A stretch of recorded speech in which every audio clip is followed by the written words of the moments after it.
Good morning and welcome to the New Hampshire House Executive Departments and Administration Committee. Today is January 14th, 2026, and I am Erica Leon. Representative Slotchi, would you please lead us in the Pledge of Allegiance? I pledge allegiance to the flag of the United States of America and to the republic for which it stands, one nation, under God, indivisible, with liberty and justice for all. Thank you. Today we will hear 11 bills focused largely on the retirement system. I will give a few more of the introductory remarks after we have this first hearing because Representative Staelig needs to be in 3 places at once. And with that, I will open the hearing on House Bill 1162. Thank you so much, Chairwoman Leon and committee members. For the record, I am Lauren Selig. I represent Durham, which is Stratford District 10, and I'm here to introduce HB 1162. I'm very honored to have been appointed to serve on the Holocaust and Genocide Education Commission, along with Representative Leon.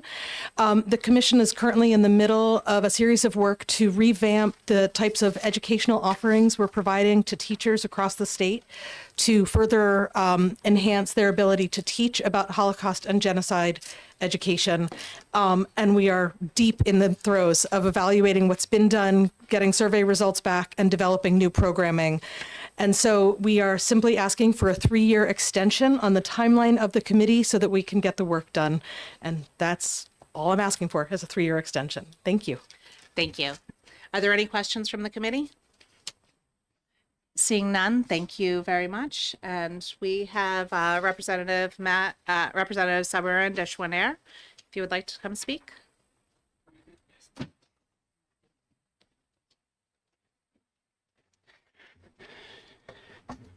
Morning, Madam Chair, members of the committee. I'm State Representative Matt Sabourin Deshouanière, and today I'm introducing an amendment to HB 1162 that's being passed out right now, taking advantage of the 2029 extension request to include the Bradley Smith 2014 Charitable Trust, also known as the Committee for the Open Debate on the Holocaust, as a member of the New Hampshire Commission of Holocaust and Genocide Education. I visited the Dachau concentration camp in Dachau, Germany, following my deployment to the Middle East in support of Operation Inherent Resolve. As I stood at the camp's entrance, I was truly proud of the plaque recognizing the U.S. Army's Rainbow Division liberation at the camp pause for a moment, in please? April 1945. Could you pause for just a moment, please? We don't, this feels like a display. Could you please not put those books all on the table because we don't have, basically we don't have presentations and that sort of thing. It's Okay, the spoken word. that's not a problem. Yep. If you could please just move those over to the other table on the side where the sign-in sheets are, I'd appreciate that. Would you accept this as written testimony? I assume I'll check with the clerk probably, but that's I will check with that and see. But if you can move those over to the side, that would be very helpful. Cool. Thank Thank you. We passed the entrance and made our way to the gas chamber crematorium. I remember walking through the chamber, seeing the removed shower heads on the ceiling. There were the wall vents where the Saigon pellets were placed, and taking a moment to reflect because the sacrifices of others who came before me, I was able to walk out of the Dachau gas chamber that day. Others in the past were not so fortunate. Later on, I was shocked to learn that there was, in fact, never an active homicidal gas chamber at the Dachau camp. How could that be? This was the first doubt in my mind that over time led towards a revisionist thinking about the Holocaust. I was excited to learn about a group called the Committee for the Open Debate on the Holocaust. They ask tough questions and conduct professional research, something that we should all take seriously.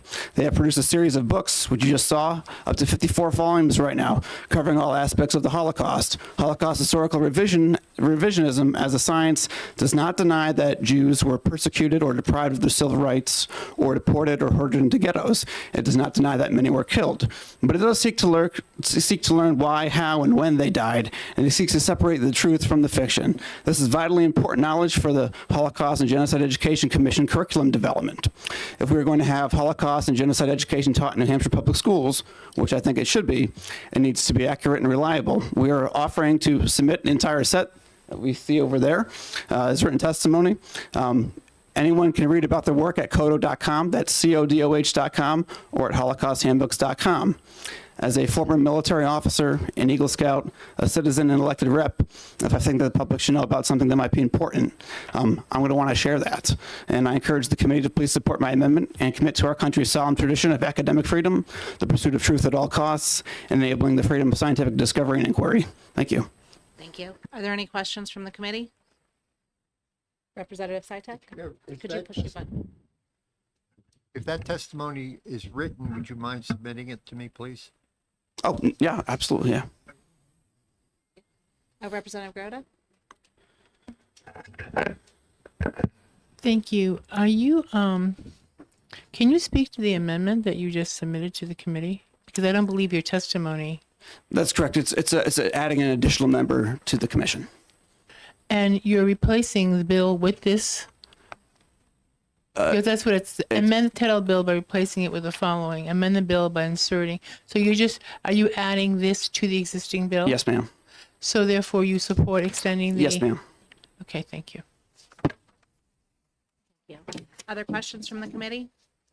Seeing none, thank you. Thank you. I did want to state that we also will be limiting testimony to 3 minutes. Other than the prime sponsor, we will take questions, which will allow you to share that there may be something that you may want us to ask about because it's an area of knowledge. But as we do this is so that we can make sure that everybody who's taken time out of their day is able to have time to be heard. Next, I will call Henry Hershkovitz. I hope I did that all right. Up to speak.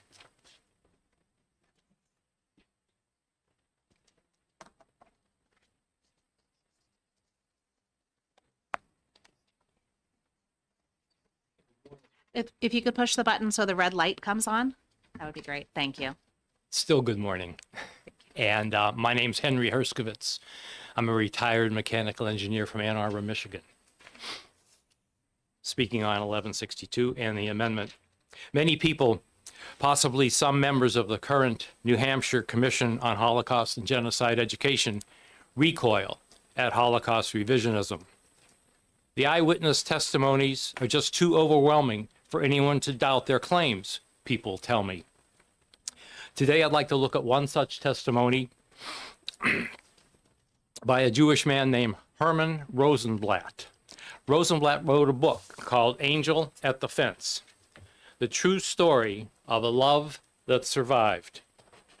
It's on Amazon. Here's what Amazon has to say about it. During World War II, Herman was forced into labor camps with his brothers. It was a Schlieffen labor camp in Germany that Herman met his angel. Night after night, a young Jewish girl who lived outside the camp met Herman at the fence, bringing him food and, more importantly, hope. After the war, when Herman was forging a new life for himself in New York, the most astounding miracle occurred. On a double date, he met a girl from Poland, a girl with an angelic face and the memory of helping a young boy in a concentration camp survive. Oprah Winfrey, at the time owning the highest rated daytime TV show, had Herman on twice to tell his story. Oprah described his book as the single greatest love story in 22 years of doing this show. Unfortunately for Oprah, Herman's story was a complete fraud from beginning to end, exposed by revisionists and even by Holocaust scholars like Deborah Lipstadt. They determined that the girl had never been anywhere near the Schlieffen labor camp, and the additional claim that made by Herman that he was scheduled to be gassed at Theresienstadt was likewise false, because even Deborah knows that Theresienstadt was never considered a so-called death camp. Paraphrasing Holocaust revisionist Robert Faurisson, eyewitness testimony without cross-examination is not evidence. Am I singling out only one storyteller? Far from it. Dr. Rudolf Verba and Arnold Friedman told equally unbelievable tales, but unfortunately for them, they were forced to undergo cross-examination at the Ernst Zundel Holocaust trial in Toronto in 1985. This cross-examination shredded their story so badly that both refused to return for the retrial 3 years later. I urge this panel to support the amendment to HB 1162 to include the voices of the Committee for Open Discussion on the Holocaust, so that New Hampshire students will be presented with both sides of historical events. Thank you. Thank you very much. Are you willing to take questions from the committee? Oh, I sure will. Representative Sellers? Thank you, Madam Chair. My question to you, sir, is because of the last few words you just said, are they not getting both sides now? I believe they're not. I can speak for Michigan, which has mandatory Holocaust education laws, that they are being presented in Michigan with falsehoods, in easily correctable historical falsehoods. So you got me on that. I can't speak for New Hampshire's. Thank you. Thank you very much. Also, I will ask that any committee members that do have questions, if you just push your button, that way I'll know if I should ask them, if they want to take questions or if I don't need to ask the question. So thank you. Next, I will call German Rudolph, please.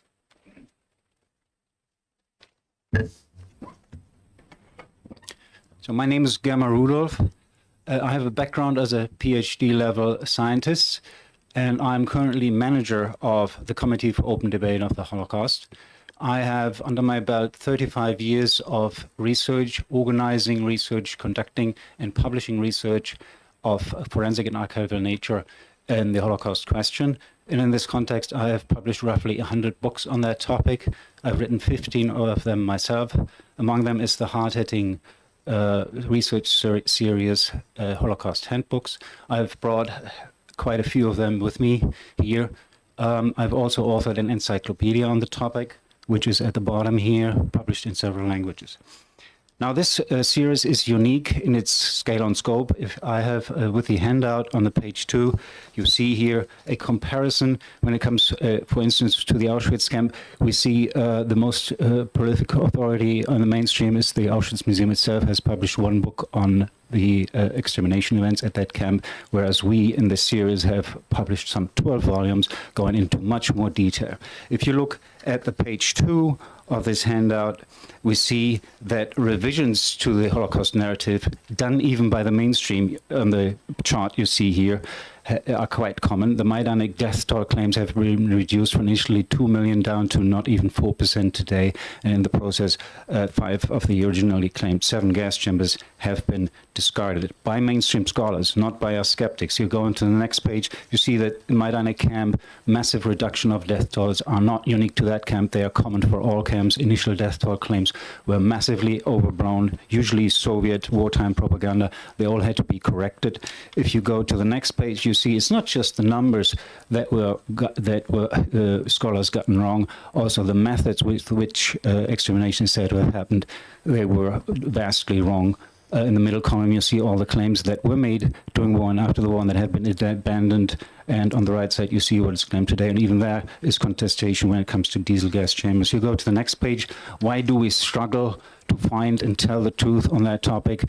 One of the Auschwitz scholars at the Auschwitz Museum said in 1998, during communist times for 40 years, they were threatened with disciplinary measures if they didn't tell the lie of the Soviets, and only later on they were free. However, ironically, 1998 was also the year when Poland passed a law that puts everyone with up to 3 years in prison who contests the current narrative. If you go to the next page, Poland is not a unique case. Most Western countries, by now 27, prescribe the writing of history on that topic with penal law, with government guns drawn.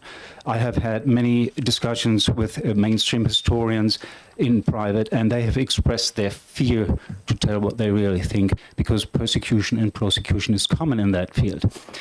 Now we offer my expertise, which is, I think, unique with all this research, by having an additional member and offering not only this unique, unparalleled insight into the topic, but also the courage to tell inconvenient facts, which a lot of people don't want to hear, but I think students need to be told both sides. Thank you for your testimony. Is there any questions from the committee? Representative DeRoy? Thank you for coming and talking about this. I've been there. I've seen all of that. I felt it when I walked around. And I think it's a travesty that we're trying to hide the truth about what's happened in the past. And I want to thank you all for bringing this to our committee today. And I think all students everywhere should know about what Is there happened. a question? Oh, I'm sorry. Sorry, it's only for questions, not for commentary. So my question would be, why do they want to cover this up? Sorry. Is that a good question? No, that's not really an appropriate No? question. So I couldn't speak Thank for you. third parties, no. it's not really an appropriate question. So Right. thank you very, very much for your testimony. Representative Sitek? Mr. Rudolph, are you speaking in support of the amendment or the bill? The bill is in general for the amendment. I'm speaking for the amendment For to the have an amendment. additional Thank you. member on the committee. I'm actually the manager of that committee, which is suggested to add a member to that committee. Thank you. And last, I'll call David Scribina.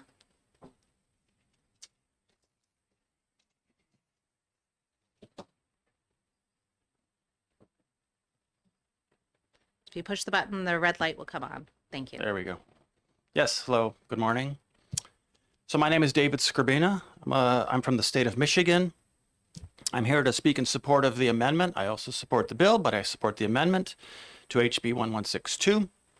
I hold a PhD in humanities, taught at several universities over the last 20 years, mostly at the University of Michigan. I've also taught at other colleges in the US and Europe.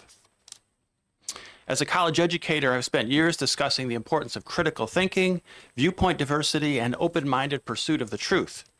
Such things are needed today more than ever and on all topics. Lacking these things, we risk falling prey to one-sided ideologies and self-interested parties. In all areas and all topics, we need a diversity of views, so we have the best chance of reaching the truth. The Holocaust is no different. As a historical event of great importance, we must examine all sides of this topic with an open mind. Exaggerations, lies, gross errors, and physical impossibilities must be identified and rooted out if we are to learn from this event and to do justice to its many victims. Unfortunately, as I understand it, the current commission is composed entirely of those who represent the conventional orthodoxy. I suspect that they unquestioningly accept aspects of the Holocaust. Sir, could you please not ascribe motives or the opinions of people who are on the commission and just speak to the facts that you're presenting to us? And not do what, sorry? And not make assumptions about the opinions of those on the commission. I'm just stating my opinion, but yeah. Okay, then sorry. it's your opinion that Yeah, of is the course, case. exactly. Yes, I support the commission. I think it's probably doing good work, but I think it has to have people who will challenge conventional views, ask tough questions, and follow scientific evidence. That's really my position. I just wanted to offer a few quick examples of areas that probably need to be further examined. We are told that 6 million Jews were exterminated by the Germans, but we are not told that news accounts of 6 million Jews in danger existed in American and British newspapers for years, even decades, prior to World War II. This suggests that the 6 million number is more based on pre-existing worries or fears rather than on actual data. The Orthodox experts also tell us that the 6 million Jews were killed, but they never give us a breakdown of how they died, where they died, and when they died. So we're looking for very basic information like that. The experts themselves have a wide range of opinions on the deaths in each of the camps and in the shootings, as much as a factor of 10 difference. But if there's so much difference of opinion on with our experts, why is there no such similar questioning of the 6 million total? It doesn't make any sense. The Orthodox story also relies heavily on so-called eyewitness accounts by former Jewish inmates, but their statements are proven to contain many inconsistencies and absurdities. These need to be examined by the commission and included in any curriculum. Sir, if you could just make a last sentence and then conclude your Yeah, so testimony. in closing, I just want to say I urge you to adopt the proposed amendment and include a Dakota representative on the highly important Commission on Holocaust Education. The victims and the survivors deserve nothing less. Thank you very much for your testimony. Questions? Representative Sitek? Thank you. Mr. Scribina, what does BSCT stand for? The You're representing BSCT. Who are they?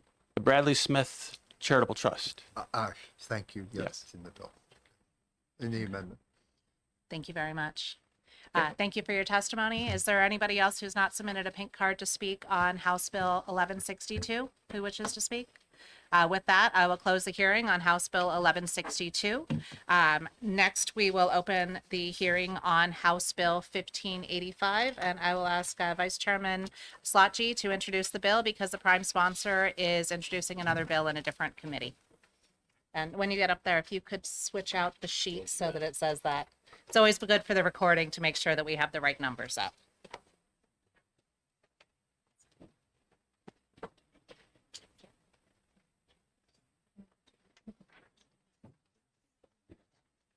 If I may ask an informal question?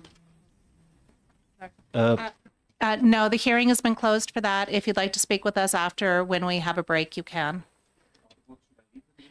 Yes, if you'd like to leave them there. Then I'll be in touch with Representative Sabourin de Chouanier if necessary to collect them, but I'll check with the clerk. Thank you.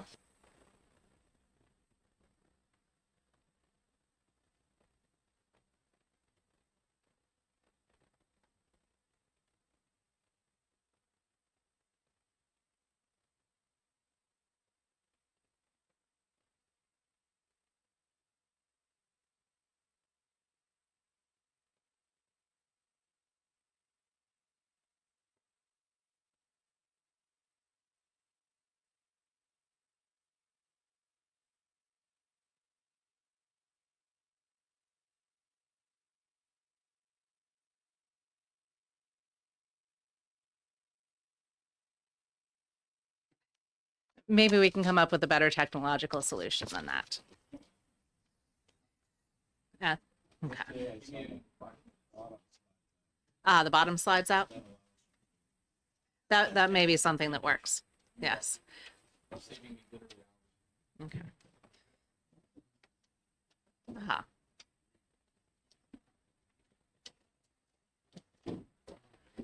Thank you very much. And with this, I will open the hearing on House Bill 1585 and recognize Representative Slotji.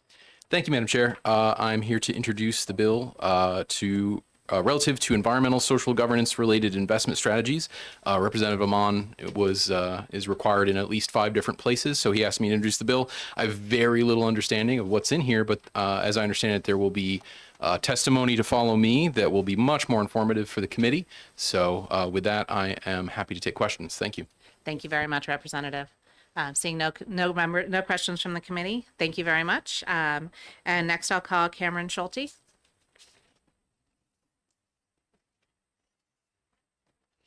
And we are limiting testimony to those 3 minutes followed by questions. So the loud alarm will go off when we hit 3 minutes and just summarize. You have. Thank you.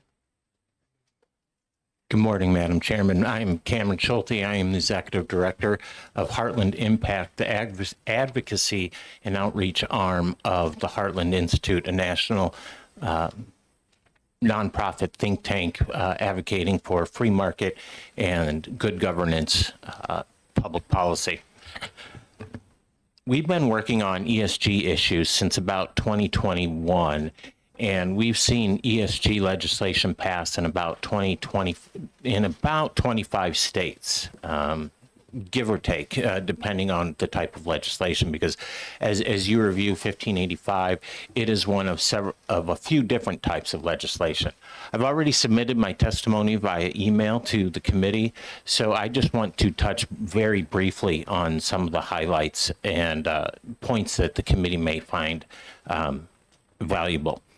This bill, 1585, requires fiduciaries to consider only financial factors when making investment and voting decisions, and explicitly excludes environmental, social, political, or ideological objectives from those determinations.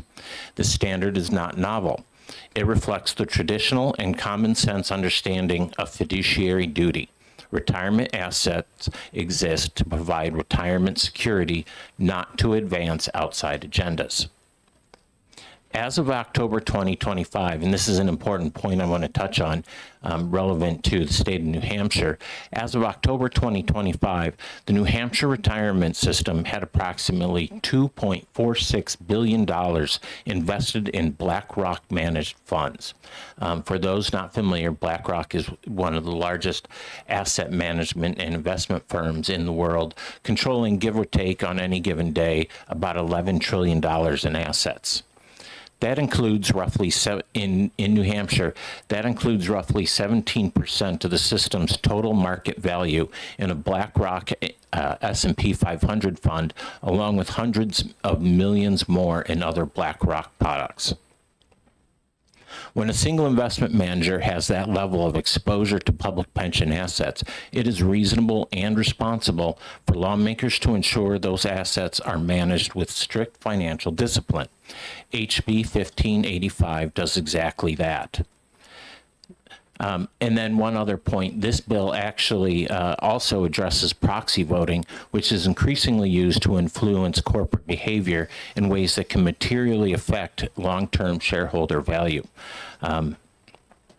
In court rulings, it's been made clear that fiduciaries must act solely in the financial interest of beneficiaries. HB 1585 aligns New Hampshire law with that principle. Ultimately, this legislation is about accountability and protection. Oh, we'll end it there. That worked out well. Thank you very much. Thank you for the testimony. Are there any questions from committee members? Representative Schmidt? Thank you, Madam Chair. I'm sorry. Could you just say your name again, please? Sure. It's Cameron Schulte. Okay. Thank you. Thank you. Representative Pearson? Thank you, Madam Chair. You mentioned proxy voting. Can you explain a little bit more as to why that's even in here? It looks like it's page 4 at the bottom. What exactly? Why is that even in here? What is the gist of that? So there are two firms that largely control proxy voting for companies. They're ISS and Glass Lewis, respectively. They control about 97% of the proxy voting market. Proxy voting, for those who aren't familiar, proxy voting is where you vote your shares. We're incidentally coming up in March, April, May is where you have your proxy voting season. So when you're voting your shares, it's basically corporate governance. It's ISS and Glass Lewis have notoriously pushed have advised their clients to vote their shares, pushing an ESG or a net zero decarbonization agenda. And so when you have ISS or Glass Lewis basically advising the New Hampshire pension or retirement system to vote towards or for ESG issues or other net zero decarbonization issues, you're basically almost inherently encouraging a lower return on pension funds. Thank you. Are there other questions from the committee? Seeing none, thank you very much for your testimony. Thank you, Madam Chairman. Thank you. Next, I'll call Andrew Collier from, I think that's Cirrus.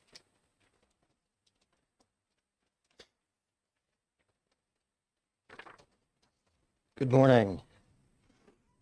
Dear members of the New Hampshire Executive Departments and Administrative Committee, on behalf of the nonprofit organization Ceres, along with the 175 members of the Ceres Investor Network who collectively manage over $48 trillion assets under management, more than 80 corporate members of the Ceres Policy Network, and several employees based right here in New Hampshire. I'm testifying today in strong opposition to HB 1585. HB 1585 would restrict fiduciaries of the state retirement system from considering ESG factors unless they produce documented evidence of quote unquote financial factors considered and disclosed to the retirement system's board of trustees with evidence of why the decision was made, creating a burdensome process for investment professionals simply discharging their duties as fiduciaries. It's easy to lump any three-letter acronym into what would be considered quote unquote woke. However, ESG specifically is a broad consideration that has real-world impacts on investment professionals and beneficiaries. Here are a few examples that are encompassed within the definition of ESG. Wildfire mitigation. In 2021, PG&E filed for bankruptcy protection when one of its transmission lines sparked a wildfire in California, prohibiting or limiting investors from examining wildfire mitigation practices puts investment returns and beneficiaries at risk. Workforce management. Investors would not be able to consider employee turnover or retention, the composition of a company's workforce, such as U.S. citizen employees and non-citizen employees, employee compensation, and other key factors related to human capital management. Accounting standards. Analyzing public company accounting standards is a good governance practice for investors. In the unfortunate case of a future Enron, investors would not be able to assess potential fraud within a company. These examples are just a small subset of the negative impacts this legislation will have. Other states, including Indiana and Kansas, have enacted or proposed similar bills. And through both states' own fiscal analyses, they found that the impact on the pension systems would be astronomical. In 2023, the Indiana Public Retirement System estimated that the enacted legislation, HB 1008, could result in reduced aggregated investment returns for the funds managed by INPRS by $6.7 billion over the next 10 years. Such a decrease would reduce the estimated annual return on investment for pensions managed by the pension fund from 6.25% to 5.05%.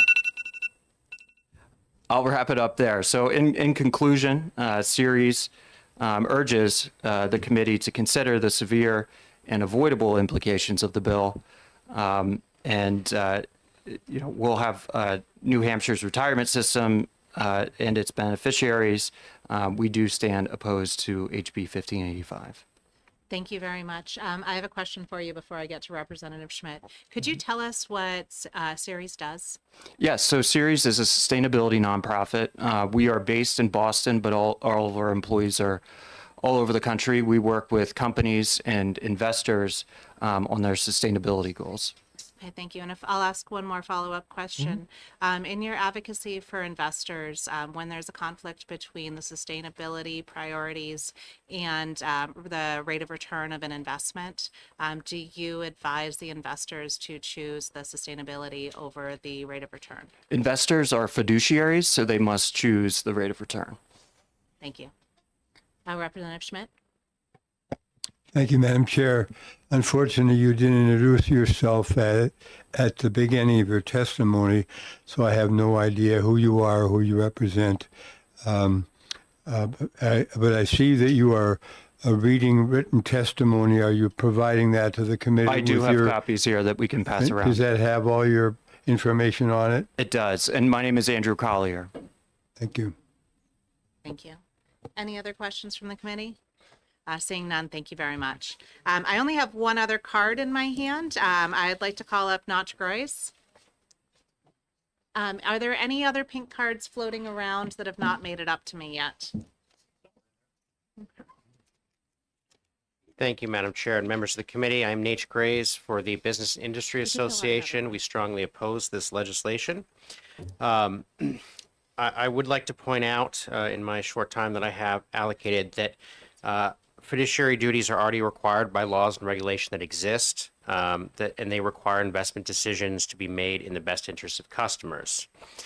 The way we read this legislation, it would harm New Hampshire's public sector retirees in particular, and those currently working and saving for retirement. Now, I want to explain that in the context of how NHRS works currently. So NHRS has a 6.7% annual goal for returns. That's based on decades of analysis of what their returns are. And that was adjusted several years ago downward based on lower historical returns. In years where the investments that NHRS makes are increased above that 6.7%, that money is put back into the calculation that they do every 2 years for what cities and towns have to contribute, in particular, and the state as well, have to contribute for the retirement amounts for police officers, firefighters, administrative staff, and everyone else in the NHRS system. When there's a lower return than 6.7%, we obviously see a higher increase in local contributions, aka property taxes. When there's a higher return amount, you don't see as significant an increase. So when we're looking at this bill, and we know that it will increase costs overall for administration, as well as risks for the retirement system and undermine fiduciary duties, what we're really seeing is that by restricting investment choice, by putting these additional burdens on the organizations working with the retirement system to try to have those returns come in, what we see is that if overall this is decreasing our returns, then we're going to see increases in taxes. We obviously don't support increases in taxes at BIA.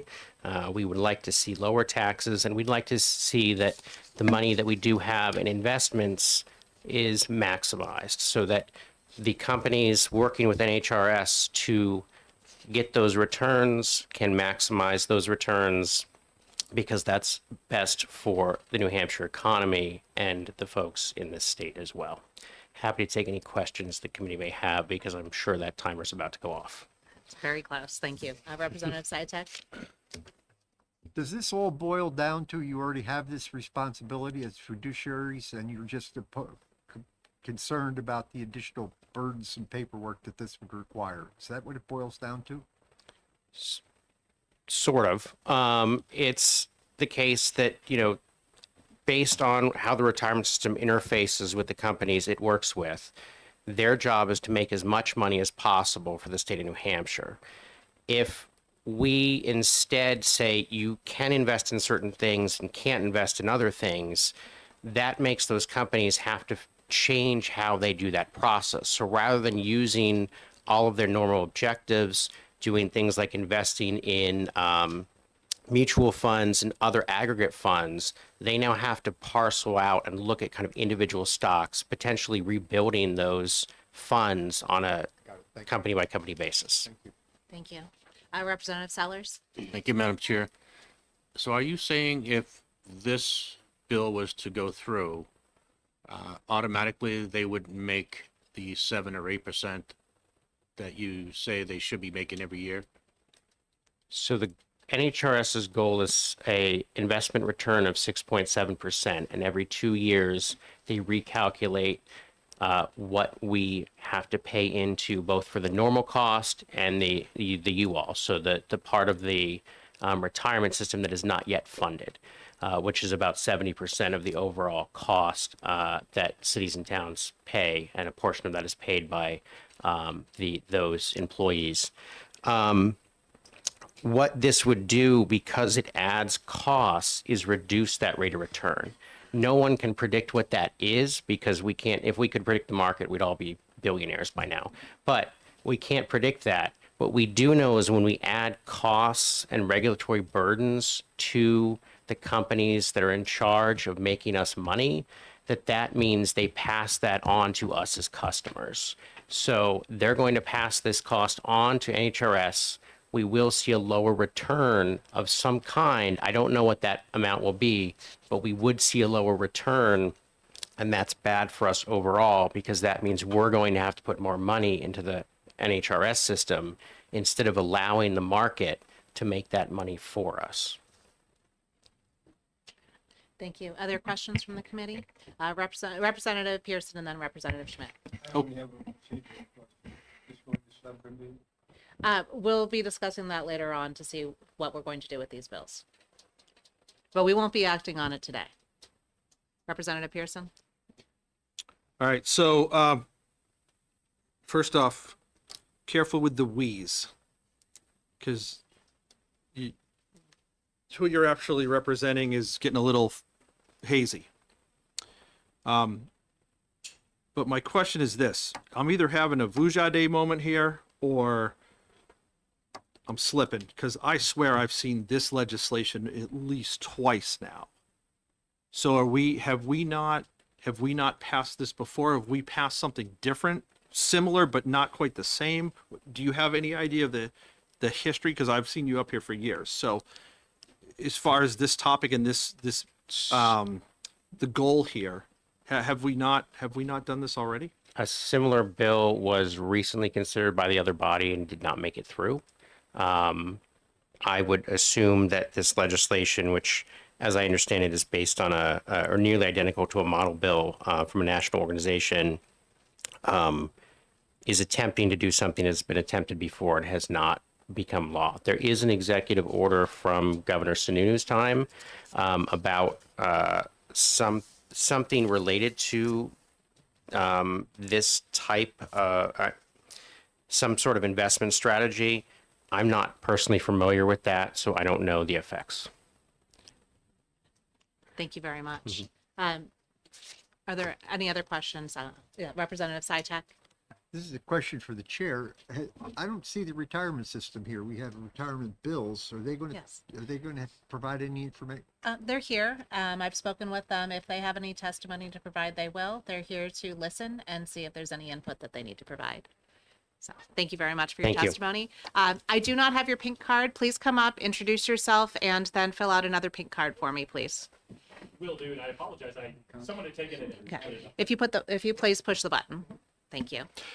Good morning. I apologize. I had handed it in and don't know what had happened to it, but I appreciate the opportunity. Madam Chair, members of the committee, thank you very much for the opportunity to speak with you this morning. My name is Sal Nuzzo, and I serve as Executive Director of Consumers Defense. We're the policy arm of the country's oldest consumer protection nonprofit. I know in the current environment, nationally especially, it's acceptable, maybe even popular, to kind of take on fighting ESG. The White House has issued executive orders. About 24 states have passed some type of reform. For this morning, I'm going to ask that you all set that aside, all of that noise, because at its heart, while 1585 does indeed use the term, this bill is really about transparency within the New Hampshire public retirement system. To underscore this, when Florida passed its anti-ESG bill about 3 years ago, it was more than 50 pages long, not counting the fiscal notes. This bill is only 5, and really the bill language is just 4 pages. This bill makes 2 very important, practical, and necessary reforms to the system. First off, if you're involved in the management of any public retirement funds, you got to make generating a financial return the sole consideration of your decision making. Now, I struggle to find out why that needs to be the case in 2026. Seems logical, but why is this necessary? Because if you walk out of this door and you go outside of the bubble of the legislative process and you ask a state employee, what's the most important aspect of their retirement account? I'd be willing to bet 99% of them would say the financial security of my pension. Now, if you ask any new worker hired after 581 was passed last year, what's the most important aspect for their defined contribution account? They would almost certainly say, making sure I get the best returns. The provisions in 1585 simply codify this. The language doesn't even imply that the environmental or other external factors are inherently not financial. There are certainly cases where that will be. It simply requires documentation. To put it in a phrase, this legislation prohibits speculating that's dressed up to look like investing. Now, secondly, and to the point from one of the committee members about proxy advising, the bill does make a very necessary reform to what is arguably a murky system that's operated under the radar for a number of years, and that's proxy advising. I know we don't have the time to unpack all of the details of what that is, but what I would like to do, and I'd be happy to answer questions on this process, but what I would like to do is stress 2 points. The first is, as was mentioned previously, there are really only 2 dominant players in this arena, ISS and Glass Lewis, 97% of the market. But secondly, there is currently little to no standardization or documentation of the analyses that either of those are using to make their recommendations. In fact, last year, a Glass Lewis representative admitted under oath They do not conduct financial analyses to assess, sorry, can I finish the You paragraph? can finish your, Oh, okay. To assess the effect on, they do not conduct financial analyses to assess the effect of shareholder value before making their recommendations. I'll close now real quickly. Members, 1585 provides the best antiseptic, sunshine, to the proxy advising services, to the management of investment funds. And all it's saying is you've got to document how your decisions are going to have a clear financial benefit. And with that, I'll conclude. Thank the sponsor for filing and taking on this legislation, and to the committee for your consideration. Thank you. Representative Sytek? Mr. Nuzzo, you might not be the right guy, but I'll ask you anyway. Is there any evidence that the New Hampshire retirement system is not presently doing this? What I can tell you is, based on my research, I do know that the New Hampshire State Retirement System does in fact use proxy advising services. My guess is, based on what I know anecdotally from my years in working in this, is that there is a limited amount of it and it is not codified in statute. And to the point earlier made about the executive order, an executive order does not carry the weight of statute. We find that out all the time. And so this would put this into statute in a way that cannot be gotten around. Thank you. Representative Schmidt? Thank you, Madam Chair. So there's a lot of this that needs further investigation. The 3-minute testimony period, I will call it, does not permit that. Will you be available if this goes to subcommittee, as I hope it will? Absolutely. It would be a pleasure and an honor to return back, unpack more of this, and kind of give you our perspective on why this is a very good bill. Yeah. Follow up? Yes, and if you have any specific questions for him, this is a great opportunity for you to ask that question. I object to that criterion. The thing is that you've spoken very authoritatively. Do you have any written testimony for us? Absolutely. I do have my remarks. I'm more than happy to provide them. I submitted the form online, but I just didn't put the attachment in there, but I'm happy to do that. Please do. Thank you. My pleasure. Any other questions from the committee? Seeing none, thank you very much. Thank you. I do have a question for the retirement system. I'm not sure if you'll be able to answer that now or if it's something to follow up. But my question was around what your policies are around proxy voting. If you need to follow up with the committee, I'm happy to do that. No, for the retirement system. Sure, we'll follow up. Okay, thank you. We're looking forward to a follow-up from the retirement system about their proxy voting policies. If there is anybody else here to speak on House Bill 1585, seeing none, I will close the hearing on House Bill 1585, and I will open the hearing on House Bill 1024. If Representative Kaplan, I believe, is here, if he can introduce that and change the sheet out, I would greatly appreciate that. Thank you.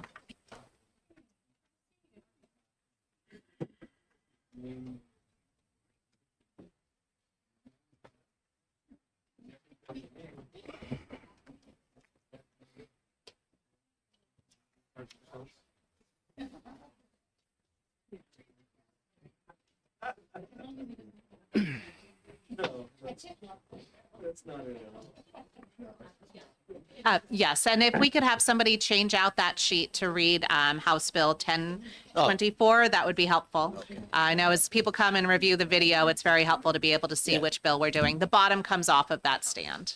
And we can charge Representative Sellers with that if he's willing to be our sign changer. There you go. Thank you. And with that, we could start your testimony. Okay. Good morning, Chair Leon and members of the committee. For the record, I'm Tony Kaplan, Representative Merrimack 8, towns of Henniker, Bradford, and Warner. And I'm here this morning to present HB 1024, an act prohibiting investments by the New Hampshire retirement system in businesses owned by a sitting president or their family. So to wind it back a little bit, the NHRS was established in 1967, has around 48,000 active members, teachers, firefighters, police, state employees, etc., and has long played an important role in not only providing public sector employees in the state with a secure and justly deserved income in their retirement years, but also important disability and death benefits to members. There are more than 460 actively participating employers, including the state of New Hampshire, school districts, towns, counties, and others. The net assets of the retirement system were valued at $12.3 billion as of June 30th, 2024. It's about 69% funded, not quite the goal that the retirement system has of meeting 100% of their funding. In other words, 69% of the money in the fund is there to meet all of its current needs. The fiduciary responsibilities of the retirement system are overseen by the Board of Trustees and specifically the Independent Investment Committee that manages investments based on the investment policy and asset allocation approved by the Board of Trustees. NHRS pursues an investment strategy designed to achieve its long-term funding requirements. The goal is to meet or exceed the retirement system's assumed rate of return over the long term, while at the same time managing the risk, return, and liquidity of the portfolio to ensure it meets all the requirements of a well-managed fund. In short, the retirement system represents a crucial cornerstone of our state's ability to attract and retain public sector employees and ensure them a decent retirement and disability and life insurance in their essential work as teachers, firefighters, police, social workers, etc. It's absolutely critical in regards to the function of the retirement system and its crucial role in our state's economic life to hold the system to the highest standards and best practices regarding fiduciary oversight of a government-held trust. Although the NHRS does not in itself have a credit rating, the state of New Hampshire receives high ratings, recently upgraded by S&P Global Ratings and Fitch Ratings at AA+, reflecting strong finances, a diverse economy, and good management. AA+ is the second highest rating behind AAA.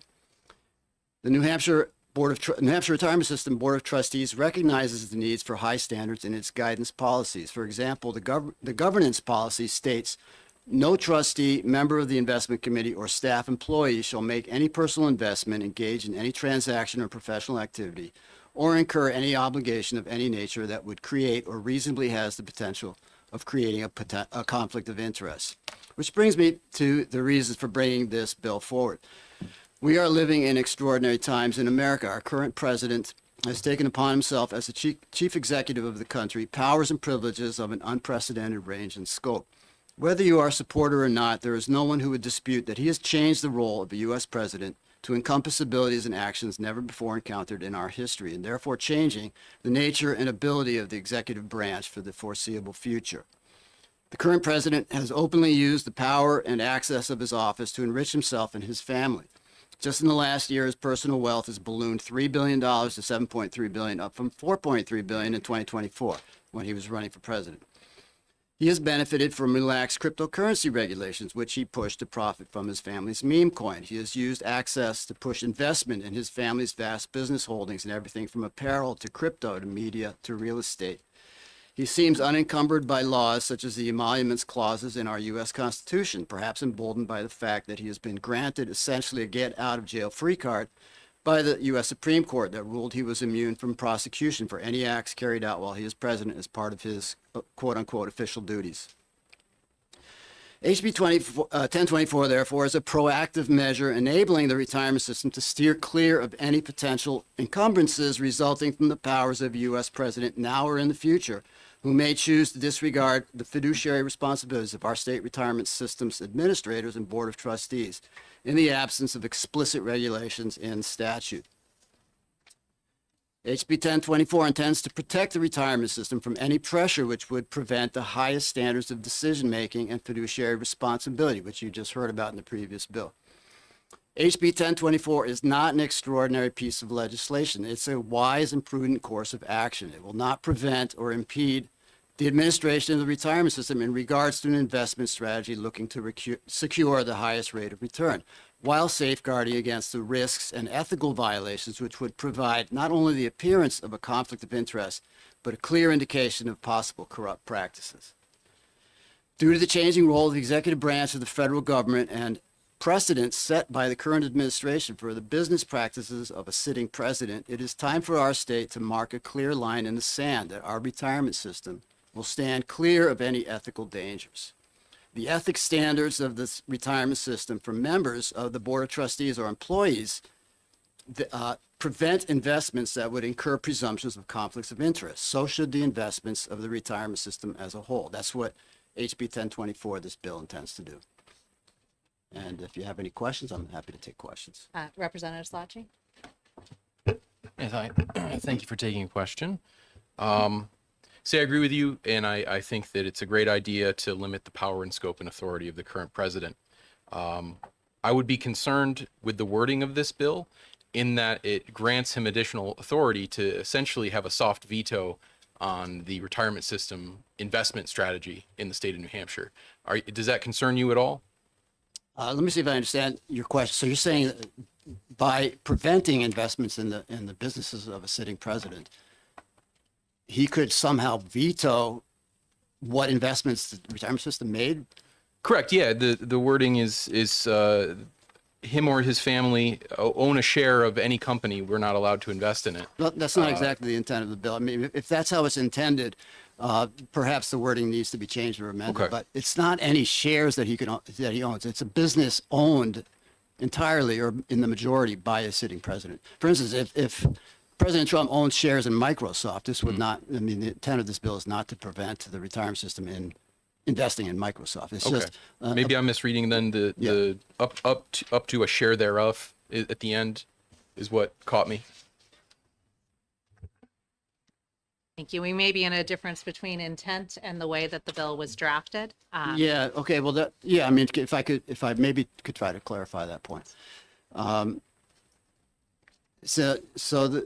It would prevent investments in any instrument, business, or type of deposit owned by a sitting president, owned entirely by a sitting president or in the majority, or making up a share thereof. For instance, he owns a company called Truth Social, which is a media company. I know that there are investment instruments that contain portions of which contain shares of Truth Media. So the idea of this bill would be to prevent investments in that sort of instrument that bundle the president's businesses together with others. Does that make sense? Does make sense. Thank you. Yeah. Thank you. And as to that, if the S&P 500 index were to include a company that were subject to this criteria, would that mean the retirement system couldn't invest in standard index funds, or would this require them to take an offsetting position through individually held shares? Yes, that's correct. It would require that. So it would require either an offsetting investment or non-participation in yes. standard index funds. Yeah. Thank you. Representative Rung? Thank you, Madam Chair. How do you define family here? Is it just immediate family, or Yeah, I mean, extended? again, this might be something that needs to be amended, but I would consider family to be immediate family. Any other questions from the committee? Thank you very much, Representative. Okay. Next, I'll call Representative Howard. And while I did cut short my introductory, we're giving the prime sponsors more time to introduce and then limiting to the 3 minutes with the testimony.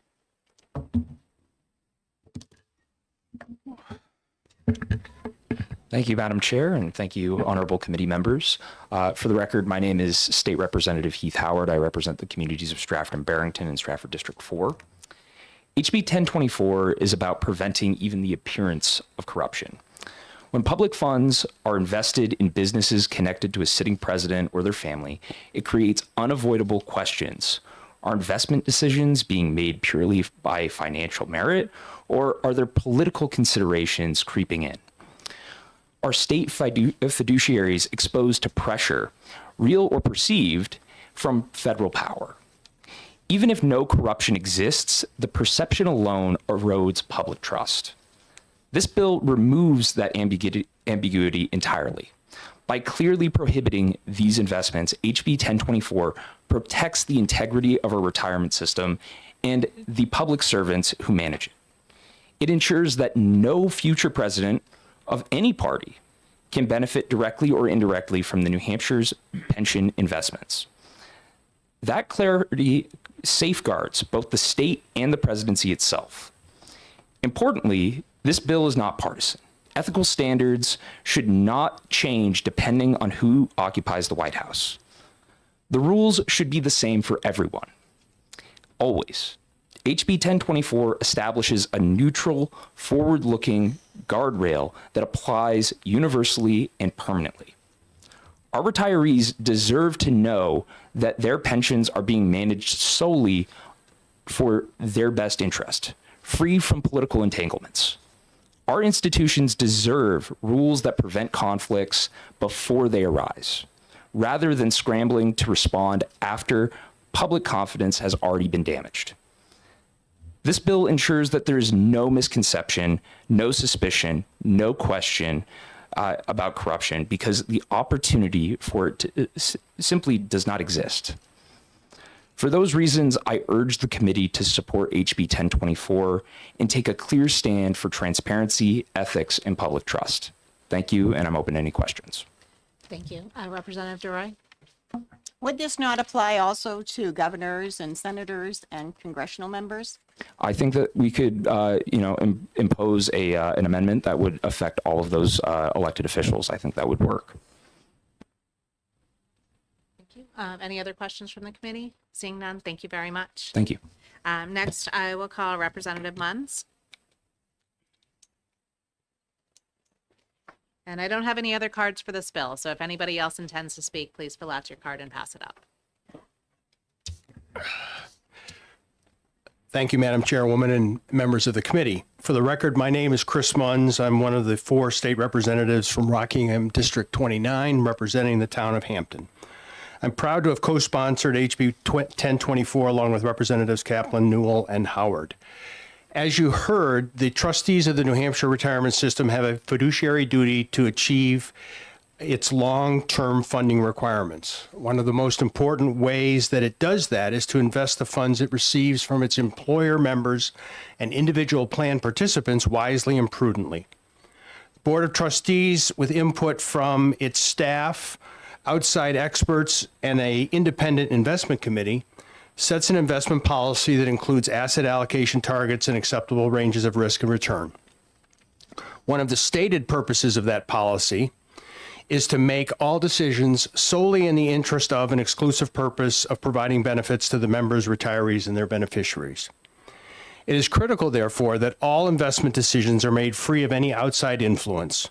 While there is no evidence of any inappropriate influence to date, in the current political environment, it's important that we put in place additional safeguards to ensure that the trustees of the retirement system will never be put in a position of having to say no to any elected political leader. That is the intent of this bill. However, that said, I do believe the wording of this bill as introduced and before you is both too broad and too narrow. It is too broad in that it suggests that if a future president or member of his or her family owns stock in Microsoft, Apple, or Eversource, the New Hampshire retirement system would not be able to invest in those stocks. Those are not the type of investments we are attempting to limit.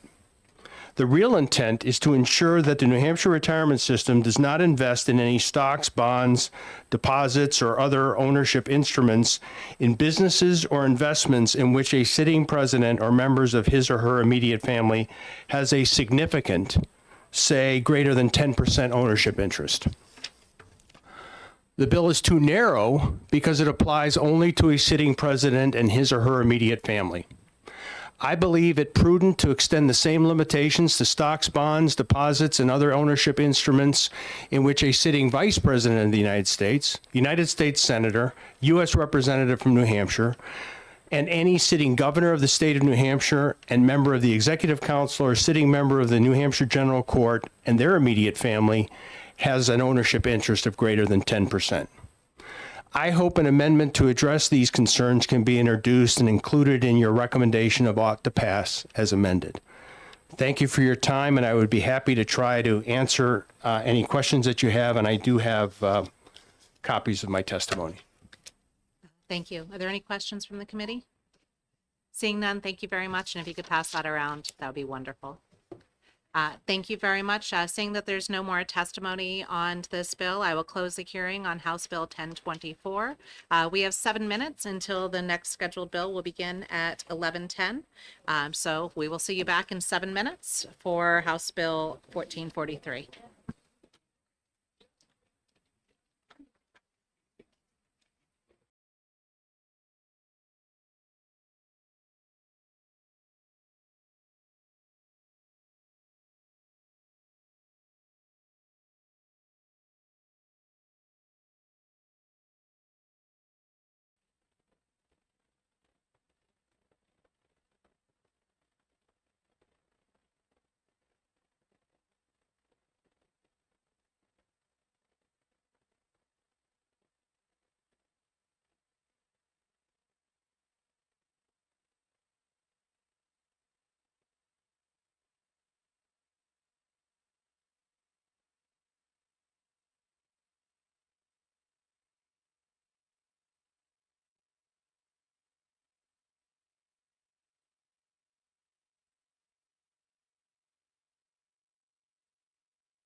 Okay, good.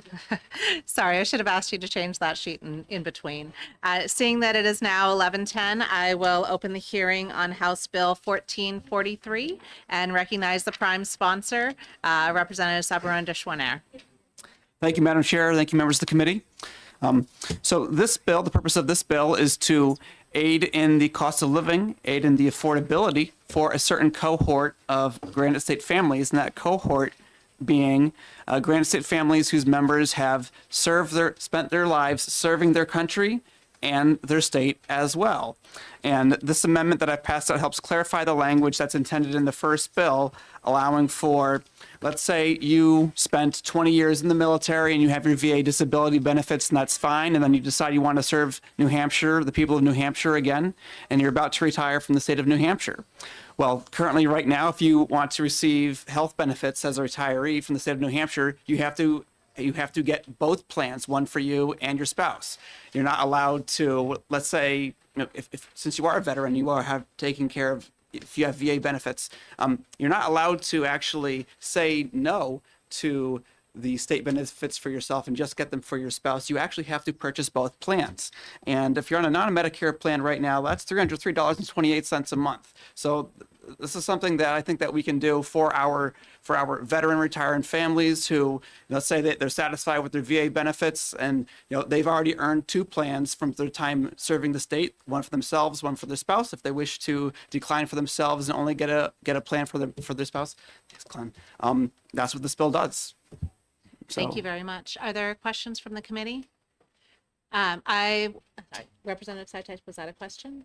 Does defer here really means transfer, doesn't it? So right now, as law, it's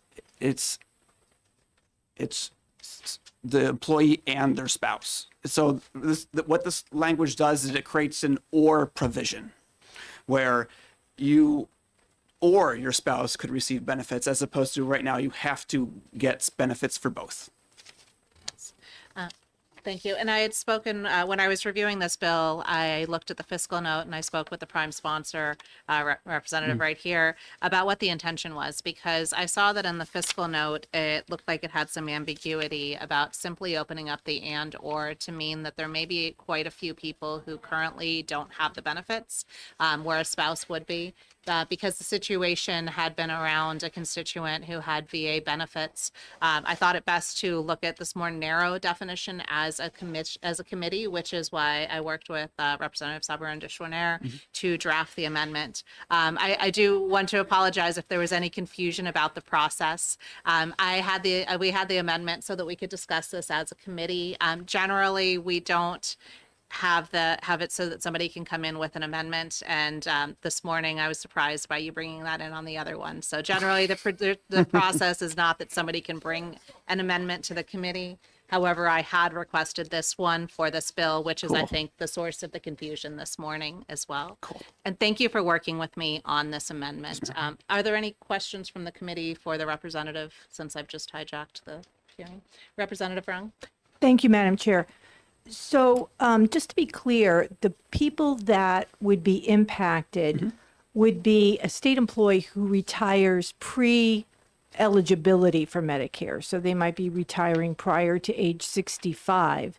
They'll get benefits and their spouse will get benefits, correct? But if they refuse those Medicare, if they refuse that pre-Medicare medical coverage, their spouse would still get it? Yes, because they've done their time serving the state.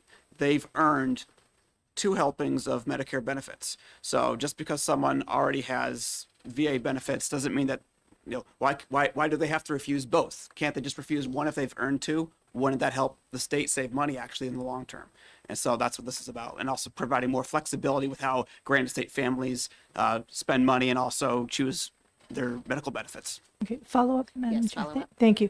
So if an employee and a spouse, if the employee retires and they're enrolled in the Medicare plan, I believe it's like a Medicare Advantage plan the state offers, and the spouse is also included in that, this bill wouldn't apply then, correct? It's only for pre-Medicare eligible spouses?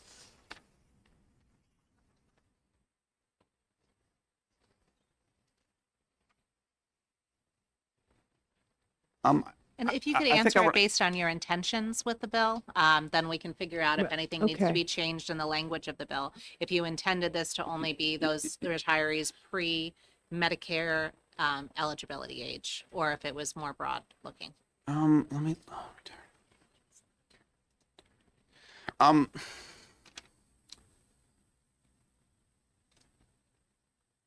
I guess that is the intention. I'm just trying to save some folks some money. Yeah, it just follow it.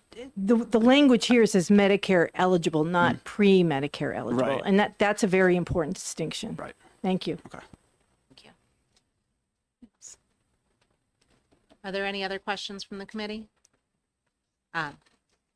Seeing none, thank you very much, Representative, for Cool. this and for working with me to bring that amendment to hopefully better clarify what you had intended. I don't believe that we had received a pink card from this one for you, so if I can get that, is there anybody else who's looking to speak on this bill? Seeing none, we will close the hearing on House Bill 1443, and we will be back here at 11:30 for House Bill 1170. Thank you.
With the time being 11:30, we will open the hearing on House Bill 1170. The prime sponsor and the co-sponsor both have other commitments at this time, so Representative Slotchie will introduce the bill on their behalf. Thank you, Madam Chair. My name is Jeremy Slotchie, representative from Hudson, here to introduce House Bill 1170, which is a bill to provide supplemental retirement allowance to certain Group 2 retirees and their beneficiaries funded by the state general fund and added permanently to their base annuity and makes appropriations thereafter. And with that, I am simply introducing the bill. I don't know anything about it, but I'm happy to take questions. Thank you. No questions from the committee, so you can retake your seat up here. I will call Arthur Beaudry, please, to speak on the bill.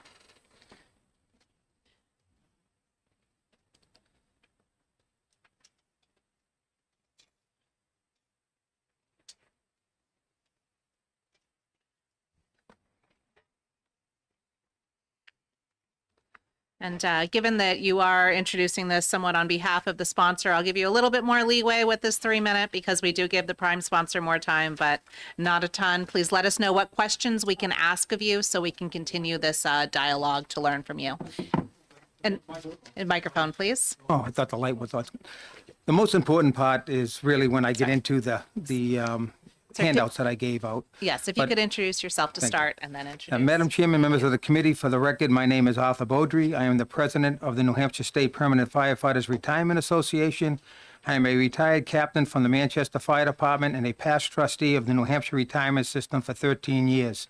I am here today in support of House Bill 1170, which would grant a COLA to our senior retirees who have been retired for over 10 to 20 years. For those who may not know the history of granting COLAs, here's a little background. Prior to the establishment of the special account in 1983 to fund cost of living adjustments, the cost of living COLA was granted by the legislature and funded through the general fund from 1967 to 1983. From 1983 to 2012, annual COLAs were granted based on the availability to fund them through the special account. The COLA amount ranged from 1% to 5% based on the CPIU and funds available in the members' group account. From 2007 to 2012, and the elimination of the special account, they transferred $637 million from the special account to the corpus of the fund to have precluded any further COLAs from being granted to the New Hampshire Retirement System retirees unless enabling legislation is established. Retirees have received one COLA since 2010. It was a 1.5% cost of living based on the members' retirement capped at $50,000. Over the last decade, the cost of living based on the CPIU has gone up by 30.9%, while COLAs granted to Group 2 police and firefighters over the same time period was 1.5%. Over the last 20 years, the cost of living has gone up by 51.3%, while COLAs granted to Group 2 police and firefighters over the same time period was 6.25%, respectively. That is over 45% of a pensioner's buying power that has been eliminated due to the inflation and the lack of adequate COLAs. Social Security has, on average, increased by 2.62% a year over the last 20 years, totaling 52.3%. Unfortunately, not like Group 1, Group 2 police and firefighters don't receive Social Security. Predominantly, the New Hampshire Retirement System is what Group 2 members rely on for their retirement income. Now I'll go to the handouts. If you look at the first page of the handout, this would, and I based it on a $30,000 pension that a fire or police officer that has been retired for the last 20 years on a $30,000 pension would average was at the end of 20 years it comes up to $31,903. So basically over 20 years they have received $1,903 in cost of living for 20 years. And if you look at page 2, the comparison, if that same retirement was based on the CPIU, you're looking at $49,564 for the same retirement based on the CPIU, which if you look at what the NHRS has given a 20-year veteran, you're looking at $17,661 less than what the CPIU would have given them. And I didn't go with Social Security because I just wanted to show the example from Group 1 to Group 2. Social Security, on the same 20-year period, would have given $50,051, which is an $18,148 difference between what Social Security would have given and what the NHRS has given.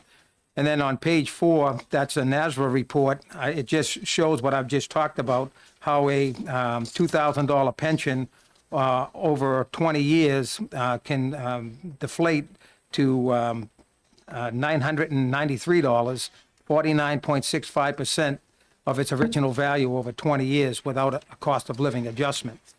So if there was any group of individuals that have lost benefits and were significantly impacted by the past legislative changes, it's been retired police and firefighters.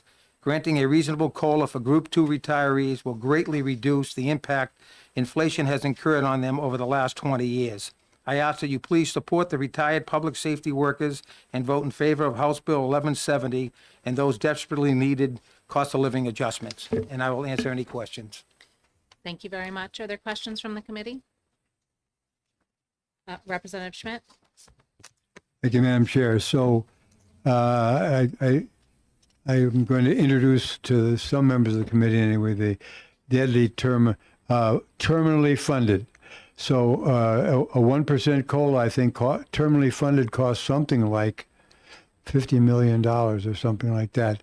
So what's the impact going to be in terms of the cost? That I don't know, Representative. There's not a fiscal note on the bill. But I know the bill that was put in last year, we tweaked it. We went with $500 per year instead of 5% for the first 10 years and then 10% for the 10 years to 20 years. So the bill should be cheaper, but I don't know until there is a cost analysis associated with it. And we don't have that at this point. So if there is a subcommittee, will you be available for the subcommittee? I will definitely be available for the subcommittee. Thank you. And I'm going to hand in my written testimony, which was about 8 minutes long. Thank you very much. Any other questions from the committee? Seeing none. Oh, sorry, Representative Pearson, was that a question? Yes. Sorry, I didn't raise the flagpole high enough. It's my am I correct in understanding that of the 6 New England states, New Hampshire is the only state that does not have an automatic formula set by its legislative body just to handle this situation? Yes, and that is stated in that NASRA report that is in your packet, that we are an anomaly, that most states, all the states around us offer automatic COLAs to their retirees.